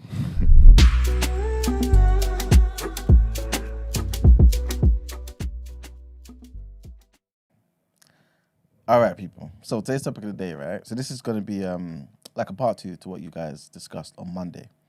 So does black culture promote degeneracy? But the part 2 is, do we have a choice? In promoting degeneracy? Yes. Do we have a choice? Because obviously a lot of people will say, yes, we 100% do, this and the third. There's ways you can talk about our experiences. Are we documenting certain things as opposed to promoting it? Then you've got the other side that says, actually, but we can actually choose what we talk about. And we're actively choosing to stay talking about this, stay perpetrating certain stigmas and stereotypes about ourselves. So the question is, and this part 2 came from Shayla as well. Yeah, so big up Shayla. She pretty much was asking, why is it that white people gravitate to the whole idea about black gangs, for example? So I don't know, in America, for example, talking about Crips and Bloods, talking about, I guess, LA gang culture, all the type of gang culture stuff that's put in the music, right? Chicago and that. Why is it that white people gravitate to all of those things? And is that the main thing that's kind of making the industry continue to make us, kind of force us to kind of perpetrate this same subject matter? And then I guess promote, degeneracy in our culture, in our life.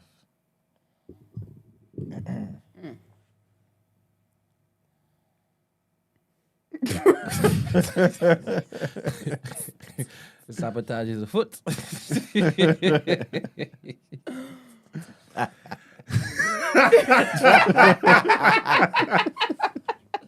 right, now come. Where are we? Let's go. Let's do this. No, man. Ask me a question again.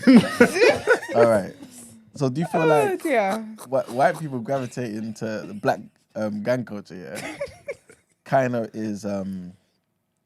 plays a big part in us promoting the same things that we talk about in music, and yeah, pretty much.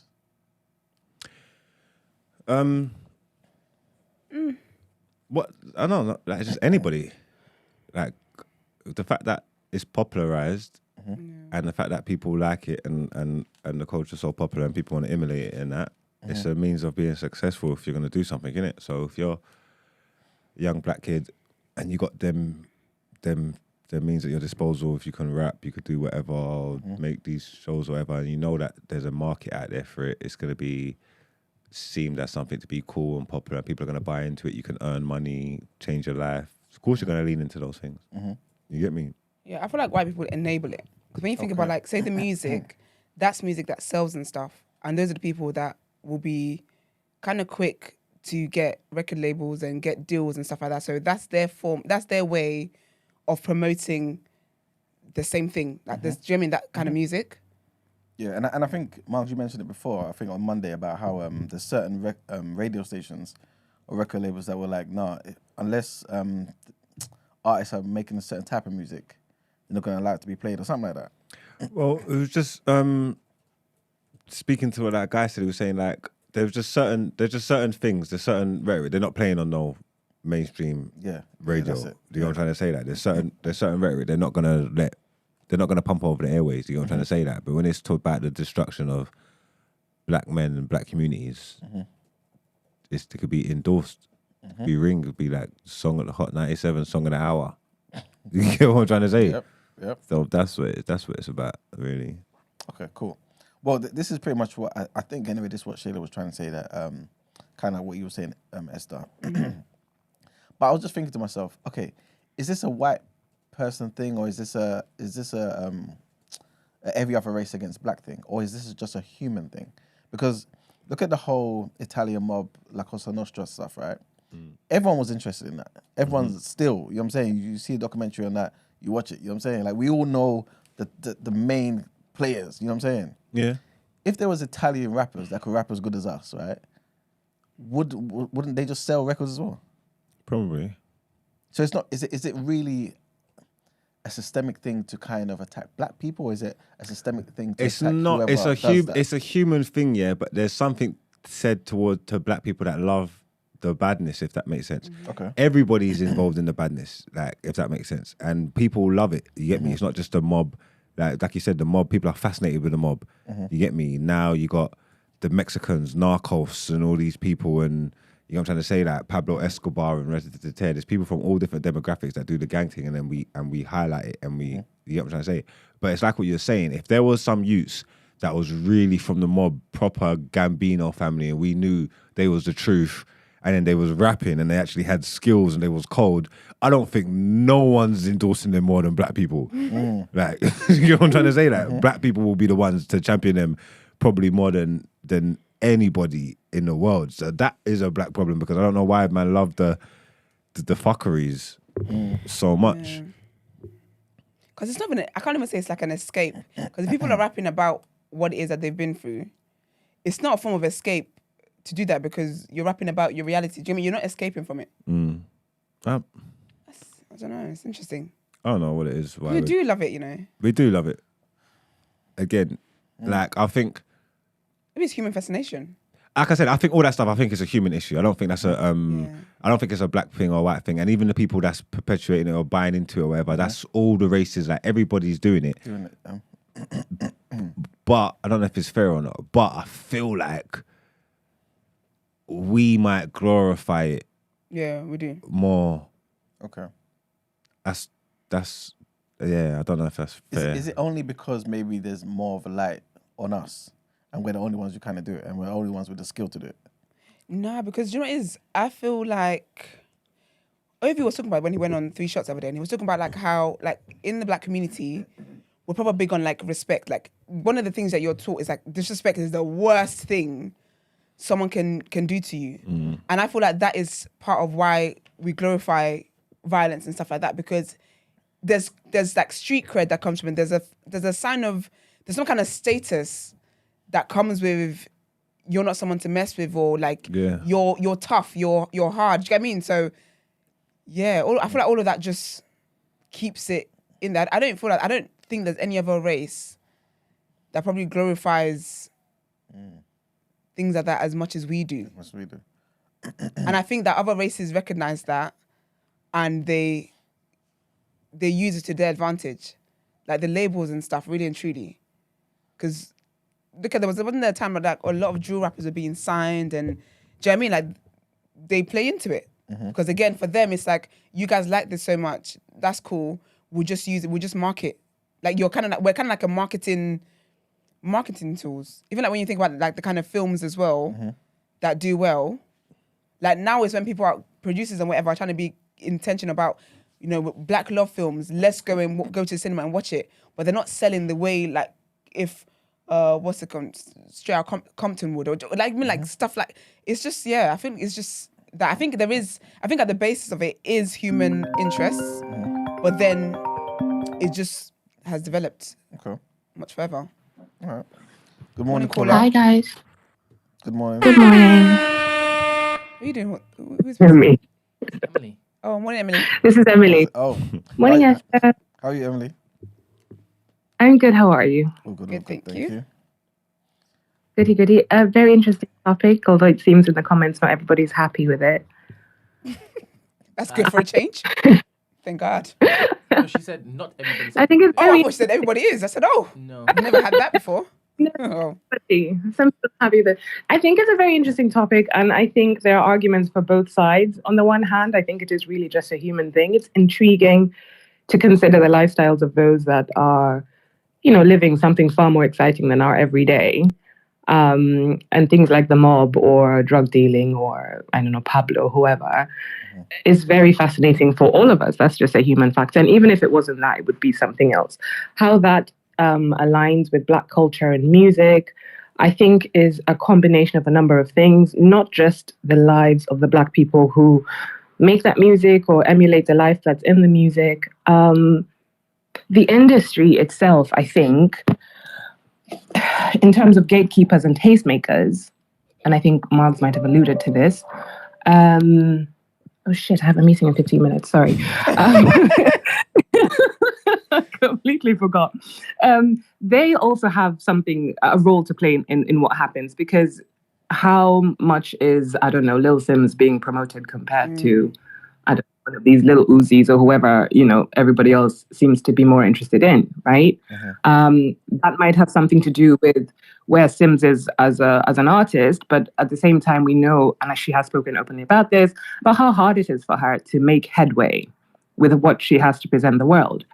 So yes, white people are consuming a lot of what is out there, but I also think, and I'm rushing now, white people are the majority of the Western world's consumption, right? So I think very often when we have these conversations, we miss that out when we're talking about race. Does that make sense at all? Who are the biggest consumers of music in the world, right? Yeah. We are the makers, the consumers are predominantly white. So I think that needs to be factored into the conversation at all times. There needs to be some sort of adjustment when we're talking about the majority of the consumption. We are the creators of the culture. We are the people that make this stuff, but we're not always the majority when it comes to consumption. And that's just a numbers game, purely. So that's, Sorry. I was just going to say you're 100% correct. And that's actually one of my next points as well. Because, which goes into me asking the question of, do we have a choice? But since you're on the phone, I'll ask you, right? Obviously, like you said, it's a numbers game, right? Most people are white people, I guess, consuming this music, this, that, and the third. But is there something systemic, right, that makes us kind of continue to make like gangster music, right? Or is it something where it's like, this is just what the people want and it just happens to be? Because back in the day, right? Or also, is it just black people just choosing to want to keep making this type of music? Because back in the day, Public Enemy, in the late 80s, early 90s, they were selling more than anybody. You know what I'm saying? They would fill every venue, right? And there was no gangster rap in their music. It was black consciousness, you know what I'm saying? Then you had obviously people like Tribe Called Quest, and who was selling records. So why is it, okay, cool, white people were still buying that type of music as well? So you didn't have a problem when it was that type of music. What's your problem that these white people are consuming? Where's the problem start? That the white people are consuming this kind of music, perpetuating it and pushing it, or the black people are making it? That's the question I'm asking. I'm trying to find out what your problem is. I'm basically saying, are we choosing? Because the thing is, when we chose via Public Enemy to have black conscious music, this, that, and the third, it was still being consumed. Yeah. So are we choosing to then just talk about negative stuff? And then say, well, this is our environment, this is what we're choosing to say, and this is the only thing that labels are promoting? You know what I'm saying? I don't know, but on a chicken and the egg thing, where does the problem lie for you most? The fact that the white people are consuming it. Sorry, Emily. The fact that the white people are consuming it, or the fact that this is the music black people are making? I have no problem with whoever consumes music that we make if we control it. It's the market. It's the marketplace. You know what I'm saying? Like, isn't he? Because he's asking which comes first. Sorry, say that again, Emily. I think Marx is making a really good point there. Okay. In terms of, is the question that we're making the music or the music is being consumed? And also, if you're drawing a timeline, where are you going to start? I don't know.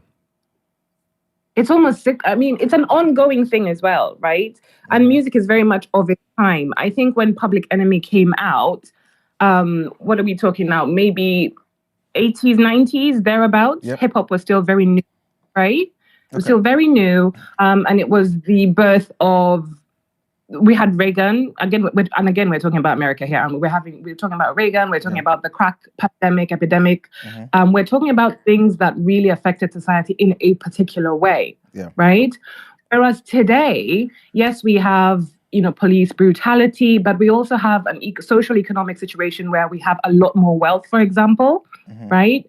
And as a community, perhaps we have evolved into this place where social issues or social justice or whatever is not so much a pressing issue for us as the trappings of capitalism are, But sorry, Emily, you continue. I've lost my train of thought now. But what I'm saying is, art reflects life, doesn't it? Yes. And I can't think of a single popular artist, for example, who has taken time to talk about police brutality or the killing of black men in America now, which is still very much an issue. I can't think of a popular artist who's taken time to talk about where the laws in America are going, whether it's abortion, whether it is what's happening to voting rights in Mississippi. None of that seems to be reflected in music, right? Why is that? Is that because the gatekeepers are not going to allow those people to come through? Is it because the artists themselves are not interested? Is it because, I don't know, the Pharrells and the Jay-Z's of this world are more interested in where they are on the Forbes list or more interested in becoming CEOs or whatever? Do you know what I mean? Where are we? But also that begs the question for me, do artists see themselves as people that need to comment necessarily on social issues? It used to be the case, Nina Simone, what is the role of an artist to reflect the time? Right? Do artists still hold that mentality, or do we just want to get the bag and do what a Jay-Z Pharrell does once they have the bag? What is the role of an artist in society? Maybe artists are not asking themselves those questions anymore. Maybe it's not important. And that is a combination, that combined with what gatekeepers are doing might better reflect why we are where we are today. But when I was talking about time, I think it's important to consider, you know, where music was when Public Enemy was a thing and where music is today in terms of social economic situations, if that makes sense. It makes perfect sense. But my thing is, to answer your question, even though people, a few people in the chat were even talking about which popular artists kind of speak about police brutality and how we're being treated. The biggest, you know what I'm saying? Kendrick, J. Cole, people like that, you know what I'm saying? But they are kind of a minority in that regard, right? Very well. Say that again? Kendrick and Cole do very well, don't they? Yeah, they do. Or but they're a minority in it. You know what I'm saying? So, but basically, what the point I'm trying to make is, like, you mentioned about maybe that wasn't the priority of certain artists today as it was back in Public Enemy's time. Like, you still had the George Floyd situation, the Ferguson situation, people getting killed, this and the third. But our artists talking about that. You know what I'm saying? Like, the majority of artists. You know what I'm saying? So my thing is, are we going to keep saying it's the gatekeepers that only want us to make certain type of music? Or, can we just switch the subject and talk about other things? Because, like, for how long will we continue to say that, you know, this is somebody else's fault? And then be annoyed when they say, well, our culture promotes degeneracy. That, for me, that begs the question, what is the role of an artist in society? Okay. You know, are you going to ask little Uzi to reflect social justice issues? Does he care? You know, and why have you asked that of Kendrick? There's in the last Mr. Morale, Kendrick says there's the whole "I am not your savior." I don't know if you've listened to Mr. Morale. I'm a big fan of Mr. Morale, but Kendrick is very big on the pressure of being a role model in the industry, what that means for the individual, but also what it means for the community. When are we going to take responsibility for ourselves? You know, is that something that really needs to be put at the foot of rappers, of Sexy Red? You know, like, why? She just wants to sing about Pound Town. Why are we asking her to talk about abortion rights? But this is the thing. I'm not necessarily asking any artist. Again, like I've said on the show many times, right? I believe in people being free to do whatever the hell they want to do. But my thing is, if these artists are the only ones talking about it, where are the other artists who were just as skilled, potentially? This is my question to you. Does it have to be the artist? It doesn't have to be. But the black community, why be the artist that we're making this ask of? Sorry, say that again? Is it because white people are consuming it? Is it because we think of them as representatives of the community to the rest of the world? Why are we asking them to do this? No, because at the end of the day, like you said, art reflects life, right? Like, art has always been a medium to kind of speak about the ills in a particular society, and even a way to kind of offer up solutions. So, but why is it that there's no one offering up solutions? So it's not necessarily me saying make the artists who exist already change the topic. It's me saying the artists who already live the life of being activists and talking about those particular things, where are they? Why isn't there more like this? Because the thing is, right, if more people kind of follow the lineage of Public Enemy, I feel like it will be the norm to kind of have that 50% of you know, those who care about you know, social justice and things of that nature, and then the 50% who kind of talk about road life. You know what I'm saying? Which is just whatever. You know what I'm saying? Isn't that a very individual choice, though, Iman? It is. So how? Yeah. So I don't know that we can ask of any artist to do anything other than what is true to them. That's what I'm saying. And so we're going about this differently. No, I'm agreeing that they shouldn't change what they want to do. I'm just basically saying the ones who do want to do You're asking that, why aren't where there are more they? of them? Yeah. And why isn't the light kind of shone on them? Because my thing is, if we kind of want to blame capitalism and say, well, this is what's selling in the market, this is why artists are doing this. But back in the day when Public Enemy was selling, why wasn't more people doing it? So is it black people's fault? Is it their choice to just want to continue to talk about the road life? That's basically what I'm getting at. Is it our fault or is it the gatekeeper's fault? Is it capitalism? It's a bit of both. That would be my conclusion. It's a bit of both. But I also think it's really hard to put that on the community or on any artist who isn't already that way inclined. I think it's a lot to ask. Okay. Yeah. All right. It's a lot to ask. I'm going to run meeting in 5. Thank you, guys. I'd love to carry on in my thoughts. But yeah, thank you so much. Take care, guys. Thank you. Bye. Bye-bye. All right. So, you guys, any thoughts you want to add? I think y'all said it all. I think y'all did that. Y'all did that. All right, cool. All right, man. Well, you can move on, man. Let's get into our next headlines.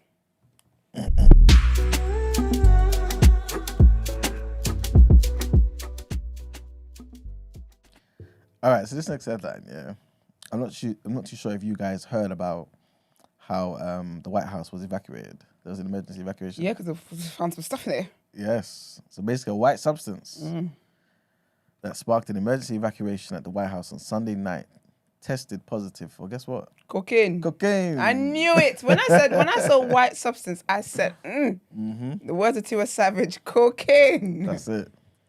So the substance was found in a work area at a secure building during a routine inspection. The preliminary positive test was first reported by the Washington Post, which citing fire and law enforcement sources as well. President Joe Biden and his family were aware at the Camp David residence when the substance was found.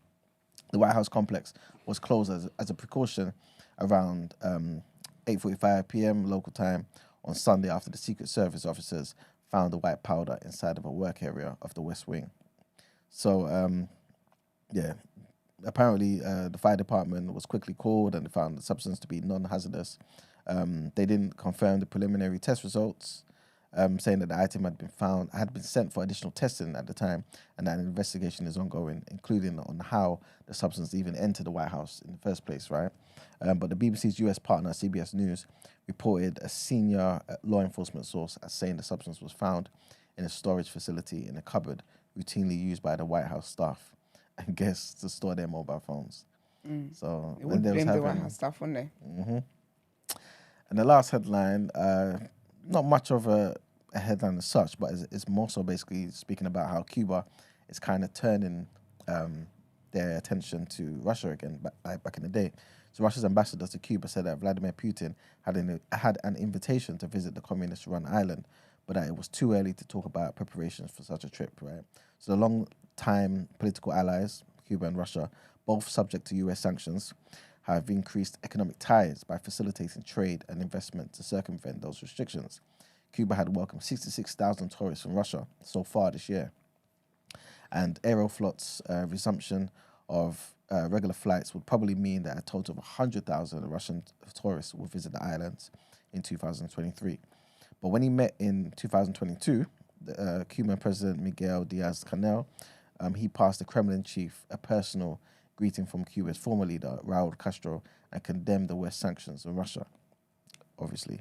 So basically, according to a Kremlin transcript, he said to Putin that I would like to say again that Russia can always rely on Cuba, all of our aspirations and will. We will continue to do everything to ensure that our relations continue to grow and strengthen. And that's it for the headlines. I want to say there's no Word and Road today. However, big up the composers. They sold out their Royal Albert Hall show in a minute. A minute. That's absolutely amazing. So big up them. And I was just going to say, before we go to People's Journal, you know what we got to do? what do we have to do? We got to pay them damn bills. That's right. Get to People's Journal.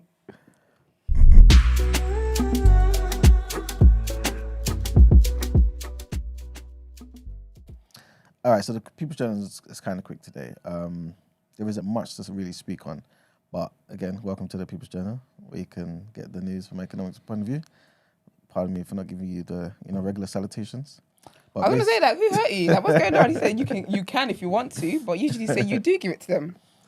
Why are you giving them the news? I'm gonna give it to them. Give it to them. Half-heartedly or fully? Fully. All right. But basically, there's only two things, right? And according to Sky News, they're saying that there are some plans in place to close almost every rail station ticket office in England. Why? Well, I don't know why. But basically, I think it's just a sign of the times, isn't it? No, Everyone's I just hate when doing they stuff do that. differently, though, innit? Because there's certain things you can't get from the ticket machine. Well, I agree with you, especially when you're confused about certain options. Exactly. As well, you know what I'm saying? But the rail delivery group, the RDG, they said that 12% of train tickets are now bought from offices. 12%, which is down from 85% in 1995. So there's less people going there. Have an attendant around to then assist people on the machines then. Because the worst when you go then, there's nobody around. It's just a bunch of other people that are as confused as me. Yeah. So take away the offices or whatever, but have attendants. The people them that go and do the train signal. Actually, no, because then if I miss my train because they're not signaling properly because they're helping someone with the ticket, it'd be annoying. But I think they should have people around still because it is quite confusing, those stupid machines. Yes, definitely. It can be, 100%. Well, they just need to upgrade the machines then. They were made in 1985. They may do that, though. They may do that because they may obviously put a lump sum there and save money on the salaries of all these other You know, I people. think it's happening what I here. mean? What do you think? I think, they're getting rid of the people. So that people can be confused and buy tickets they don't need, spending more money than they don't need, and then more money goes into the ticket. Is it Sadiq Khan? Yes. Mm-hmm. It's going to go in their pockets. That's what's happening. Because when I check on the ticket machine and I go and speak to somebody, my ticket is cheaper when I speak to the person. They're making way more money from the machines. That's why they're getting rid of them. It's a good way to generate extra profit. Thieves. Boy, yeah. Well, apparently around 3 out of 5 English stations have a ticket office, right, at the moment. The vast majority of which are owned and run by the train operators. You know what I'm saying? But like I said, the RDG, they represent the train companies and they're due to unveil the proposals in an attempt to save money in the wake of the COVID pandemic. Right? This is what they're saying. Passengers will be asked to pay for journeys by tapping the contactless cards on barriers. And I think they just want to do it that way. You know what I'm saying? Instead of buying tickets, it will automatically just do the right fare for you, innit? Just keep tapping away, innit? So that's what they're saying. But obviously the trade unions, who are kind of currently, like it's been for the past year or so, in dispute with the government over pay and working conditions, they've already reacted very angrily, innit? And they basically said that all of this is stupid. So, because aren't people going to lose their jobs then? Yeah, pretty much, yeah. I know that tapping anyway. I don't believe all of them, those sums. I feel like even that as well, they're cheating because sometimes I'm like, it was one stop. And you know the things now as here well? I am. Yeah. And how am I going to ever find out what the real price is? This is exactly what I was going to say. I think a lot of people can't be bothered to go and do the research after the fact if you feel like you've been charged too much. So they're banking on that. They're banking on my laziness. And guess what? I'm giving them bank because I'm not doing my research. Yeah, man, unfortunately. Yeah. And then come January, he's going to say the price is going up a bit more. Like it does every year, a yearly tradition. And the trains are still crap. It's a shame.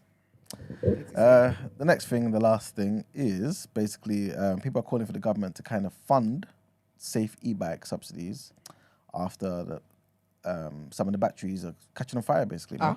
Yeah, man. So people are on them? I'm not too sure if they're on them. But yeah, in some cases, I think so, yeah. That's a good lawsuit. In this situation here, there was somebody who died, trigger warning. No. Yeah. So the call comes after the death of a family in a Cambridge flat fire, which was most likely caused by an electric bike that was charging. That's what they're saying. Crazy. You know, I thought you were talking about Boris bikes for a second. Oh, no, sorry. Sorry, the e-bikes. You know them little lime bikes? No. Them ones are calm. Because you do everything yourself, innit? Yeah. Yeah. Silly. Yeah, That's the horrible. e-bikes, yeah, Oh, man. that's so horrible. Mm-hmm. Unfortunately, Gemma Jamini, who was 31, sadly died at the scene. Yeah. In the early hours of Friday, along with her children. Oh. Yeah, 8-year-old daughter and a 4-year-old son. Oh, no. Yeah, the whole family. Imagine. Yeah, and this was simply because the bike was charging, Not like it crashed into anything and whatever. It was just charging. It sparked. So yeah, unfortunately, that's what happened. And also another man in his 30s. He's he's still in hospital in critical condition after a similar like related incident as well. So yeah, man. People are basically saying, look, we obviously have to look into these faults, and the government should foot the bill for the subsidies and things of that nature. So yeah, that's currently the issue. But that's it for the People's Journal. Lovely, thank you very much. Let's do our last headlines for today.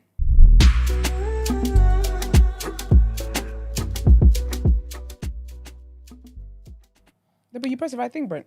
Yeah, I know. Oh, I threw you off. You didn't throw me off. Why'd you threw sigh so yourself heavy? You threw yourself off. Yeah, but see how calm I am? You were like, ugh! Why'd you sigh like that? I don't know what you're talking about. No, of course you don't. Nobody heard it. It was muted. Of course.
Our last headlines for today.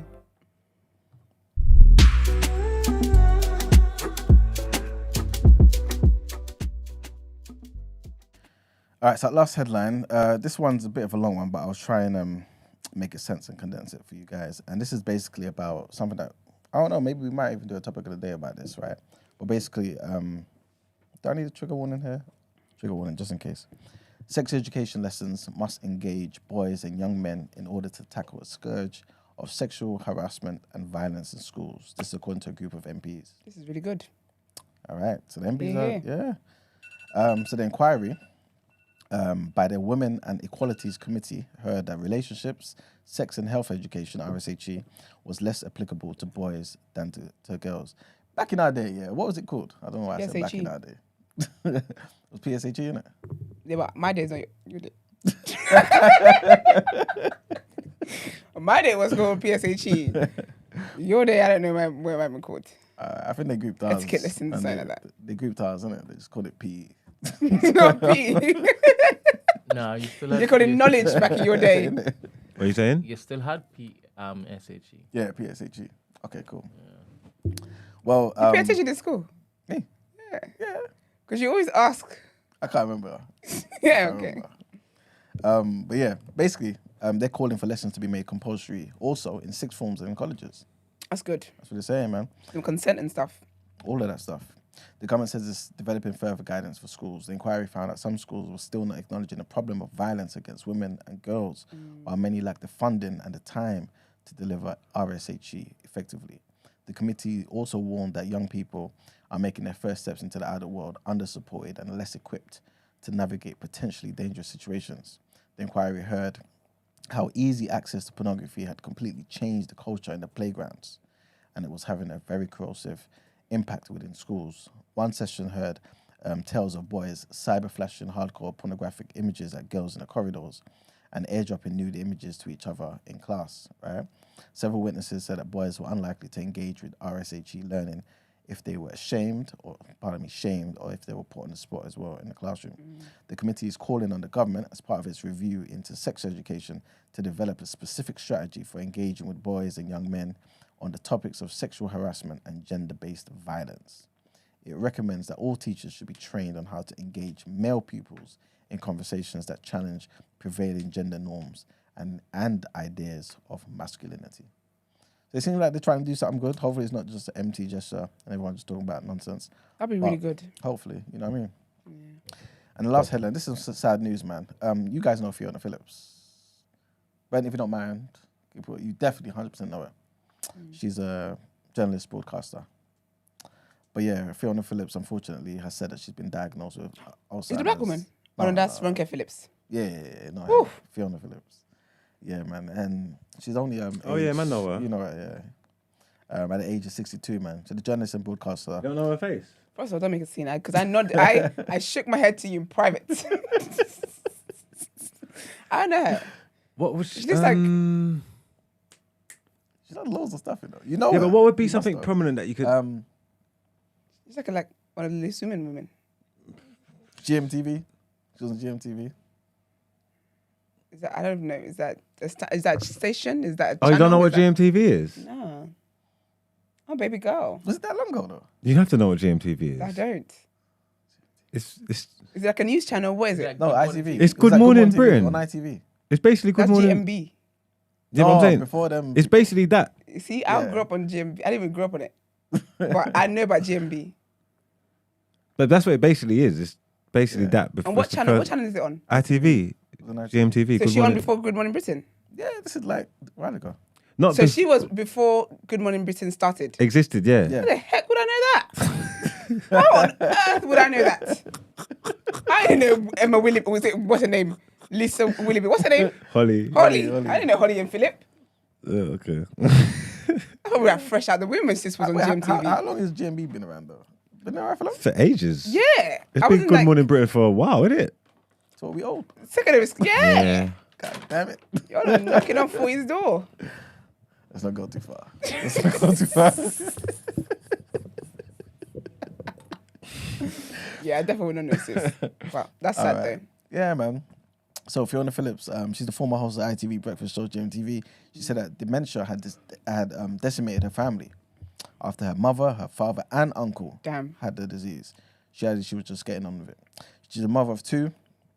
Currently, she's a columnist for Daily Mirror, and she was speaking to Alison Phillips, and basically saying that she's just trying to carry on as normal, but wanted to share her story to help others. She said that despite fearing that she would one day be diagnosed with Alzheimer's, it had still come as a shock when her doctor said the test results showed early stages of the disease. She said, it's something I might have thought I would get at 80, but I was still only 61 years old. The presenter said that she felt more angry than anything else because the disease had already had such an impact on her family life. She said, my poor mom was crippled with it, then my dad, my grandparents, my uncle. It just keeps coming back for us. Damn, that's very sad. Yeah, man. Hopefully it doesn't, I don't know. That's the thing. Yeah. Bless her, man. Wish her the best. Wish her the best. And that's it for the headlines. Thank you. Don't you need to tell them something? We need to pay them damn bills again, god damn it. Thank you very much. Let's get into the reaction. Anybody who is oblivious as to why Emmanuel keeps on doing that, I'm not sure. No, leave it. Let them wonder. All right, cool. It's fun. I like games.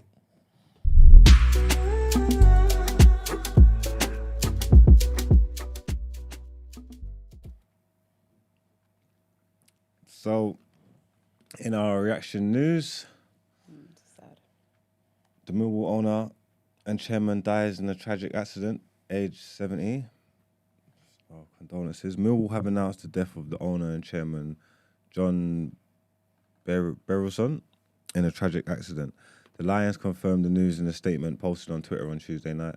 The statement read that Berylson, 70, who first became involved in the club in 2006, had died in an accident on Tuesday morning. It is with a collective broken heart and the deepest of regret that we announce the passing of our beloved owner and chairman, John Berylson, Millwall posted. Shit, why did I do that? Oh, sorry, I thought that was me. No, sorry. I pressed something else. Discontent. Relax, Mark. Relax. Okay, we're on a Wellness Wednesday and all sorts. You wasn't listening to Wellness Wednesday, man. Where was I? John, who turned 70 last month, lost his life in a tragic accident on Tuesday morning, and the thoughts of everyone at the club are with his wife, Amy, his 3 children, Jennifer, James, and Elizabeth, and the rest of the Burleson family. John's sudden and tragic passing will unquestionably impact all those who were fortunate to have known him. He was a truly great man, incredibly devoted to his family, and a person of such remarkable generosity, warmth, and kindness. Second headline, Mason Mount completes Manchester United medical ahead of £60 move. So Mason Mount says his imminent £60 million move to Manchester United is right for me at this moment in my career after he completed a medical ahead of his transfer from Chelsea. Contracts are now being finalised and a formal announcement is expected in the next 24 hours. The deal was a £55 million initial payment plus £5 million in performance-related add-ons. Sky Sports News understands that add-ons are strongly dependent on appearances and success. United have offered the England international a 5-year contract with an extra year option. In a farewell social media video to Chelsea supporters on Tuesday evening, Mount said, "Hi Chelsea fans, given the speculation over the last couple of months, this may not come as a surprise to you that I've made the decision to leave Chelsea. I feel you deserve more than just a written statement. So I wanted to tell you directly how grateful I've been for all of your support over the last 18 years. I know some of you won't be happy with my decision, but it's what it is right for me at the moment in my career." End quote.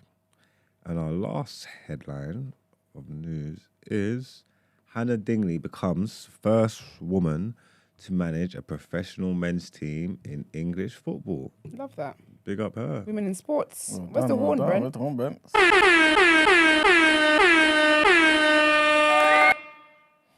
That's a good one. So Forest Green Rovers have named Hannah Dingley as their new caretaker boss, making her the first woman to manage a professional men's team in English football. The League Two side sacked Duncan Ferguson on Tuesday after just 6 months in charge.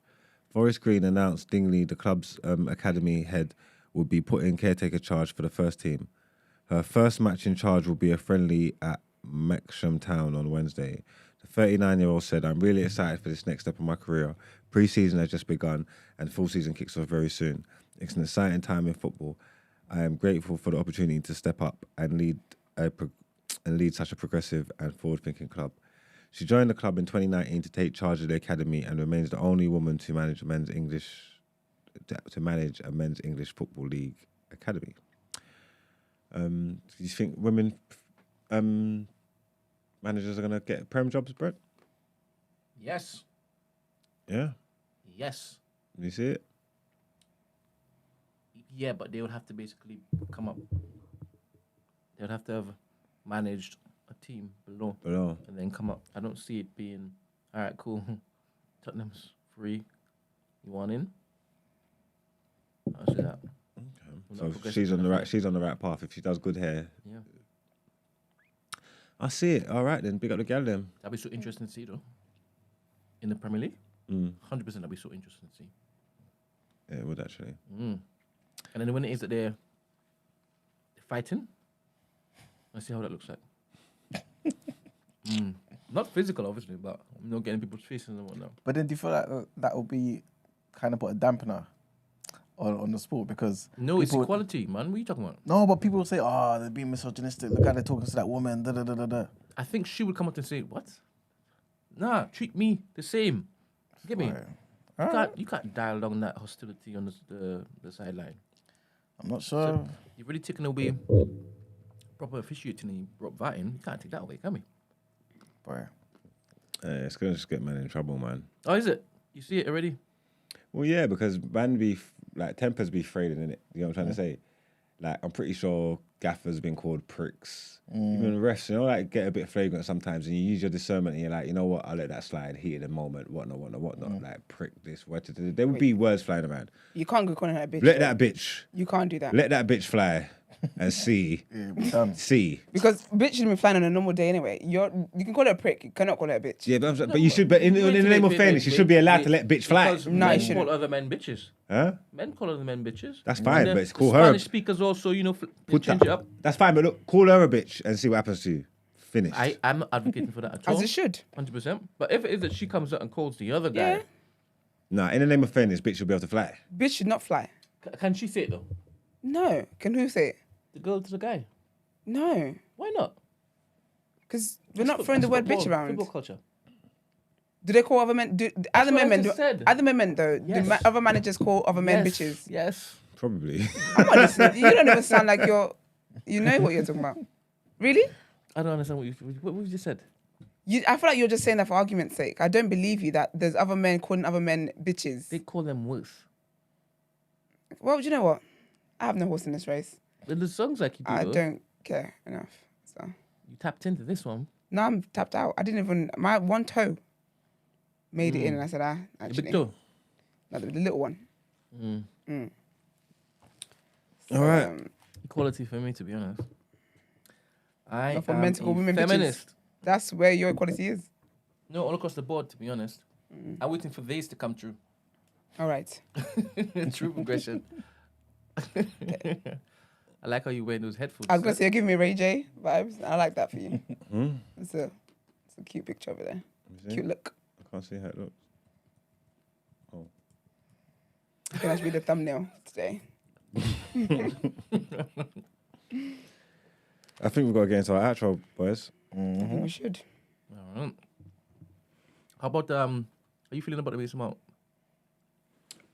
About the deal. Yeah. I like it, man. All right. I like it, man. I like it. I was It's watching. growing on you? Huh? It's growing on you? It's not grown on me. I said from before when he was linked with you lot, I thought it would be good for you lot. So why would it be any different for us? I think he's a very, very, very, very good player, like exceptionally good player. So yeah, I'm loving the move. You get me? He's been out of the team. He's been out of the team for a little while, and he's been injured. And I think it's probably made people forget. How good he is. You get me? I'm not exactly sure how they deploy him. But like I literally was saying, seeing him under a new gaffer in a new environment could be interesting and exciting. You get me? So I don't know what plans Ten Hag's got for him, but yeah, I'm happy. I'm happy with that one. I'm happy with that one. He's improved the team. There's a squad. Whether it's the squad starting 11, I'm not sure. Like, but as a squad, he's improved the team, innit? And yeah, man. In case anybody has forgot, just go YouTube. I know it's, you know what it is, yeah. You can't watch YouTube highlights because that can make anyone look good. So just go watch just the stuff that he's actually done, just the goals and assists. Just watch all his goals and assists. You get me? Just so you can see who the person is. And if we can bring him back to that level, happy with that one. Good footballer. I see that they've gave like a verbal bid to Inter for Onana. Yeah. It sounds a little bit small, so I don't know if it's gonna get pushed through. They're down bad, man. The money they need to sell because they ain't got no money. They need to, yeah, man. They need a striker and a goalie. Even that Arabat story, whatever his name is, I don't know why that's even going about because we ain't got no money. We ain't sold no one yet. You get me? But we need a striker and a goalie. And all the reports would say that we probably got about 60 million left out of that initial budget that we had in it. So if we don't sell, then yeah, but we've got to get it wrapped up fast. We need a striker, we need a goalie. If we get Onana done, then I don't even know how it works because they're not selling no one. I don't know what's going on with the club, with the Qataris and all that. they're just not selling no one. Like if the doors was open properly and players was just coming and going, I think everything would be fine and just be normal. You get me? We just move them on, boom, boom, boom, boom, boom, business as usual. But it's just like we just don't know where we are. It's just all up in the air. But it's getting done quietly and slowly. Mason one got done quick enough. If we can get Onana tied up in the next couple of days, then I guess just look at the outgoings and just see where we can just raise some money and then just get a striker. I think we need a striker. That badly. I think we need a striker. But yeah, we'll see. I told you that, man. As United fans, man, we're not really involved in this transfer window. We're just here, innit? And we'll just see what happens when it happens. You get me? I hear that. Are you happy that you officially spent all that money on Rice now? I haven't changed my opinion regarding Rice. No, I'm saying, but it's official now, isn't waiting it? to see him cooking in the manner in which you are suggesting that he's going to cook. Yeah, but I'm just saying it's official now, isn't it? Does it feel different for you? Like, No, it doesn't. no? No, it doesn't. I guess I'm looking forward to the fanfare of when he officially gets announced. And then for that particular period, those few hours, everybody's like, He don't really suit the kit. He don't really suit the kit though, does he? Did you see that picture Romano posted? It don't really look like he doesn't. Does he think he suits the kit? He'll grow into it, innit? does he suit the kit? Like when you see him, does he look like? Sometimes when someone like say like I can't explain it, man. When you saw that first image of Casemiro in the United kit, you was like, yeah. Is that what I was doing? He was. You saw it. You was like, this looks right. Like, yeah. I hear you, Casemiro. Do you get what I mean? The image I saw of Declan, I was like, Yeah. maybe he can grow into it. Yeah, maybe he could. It's a big club, big stature. I like that, big club. I like that. All right, hey you, outro. All right, cool.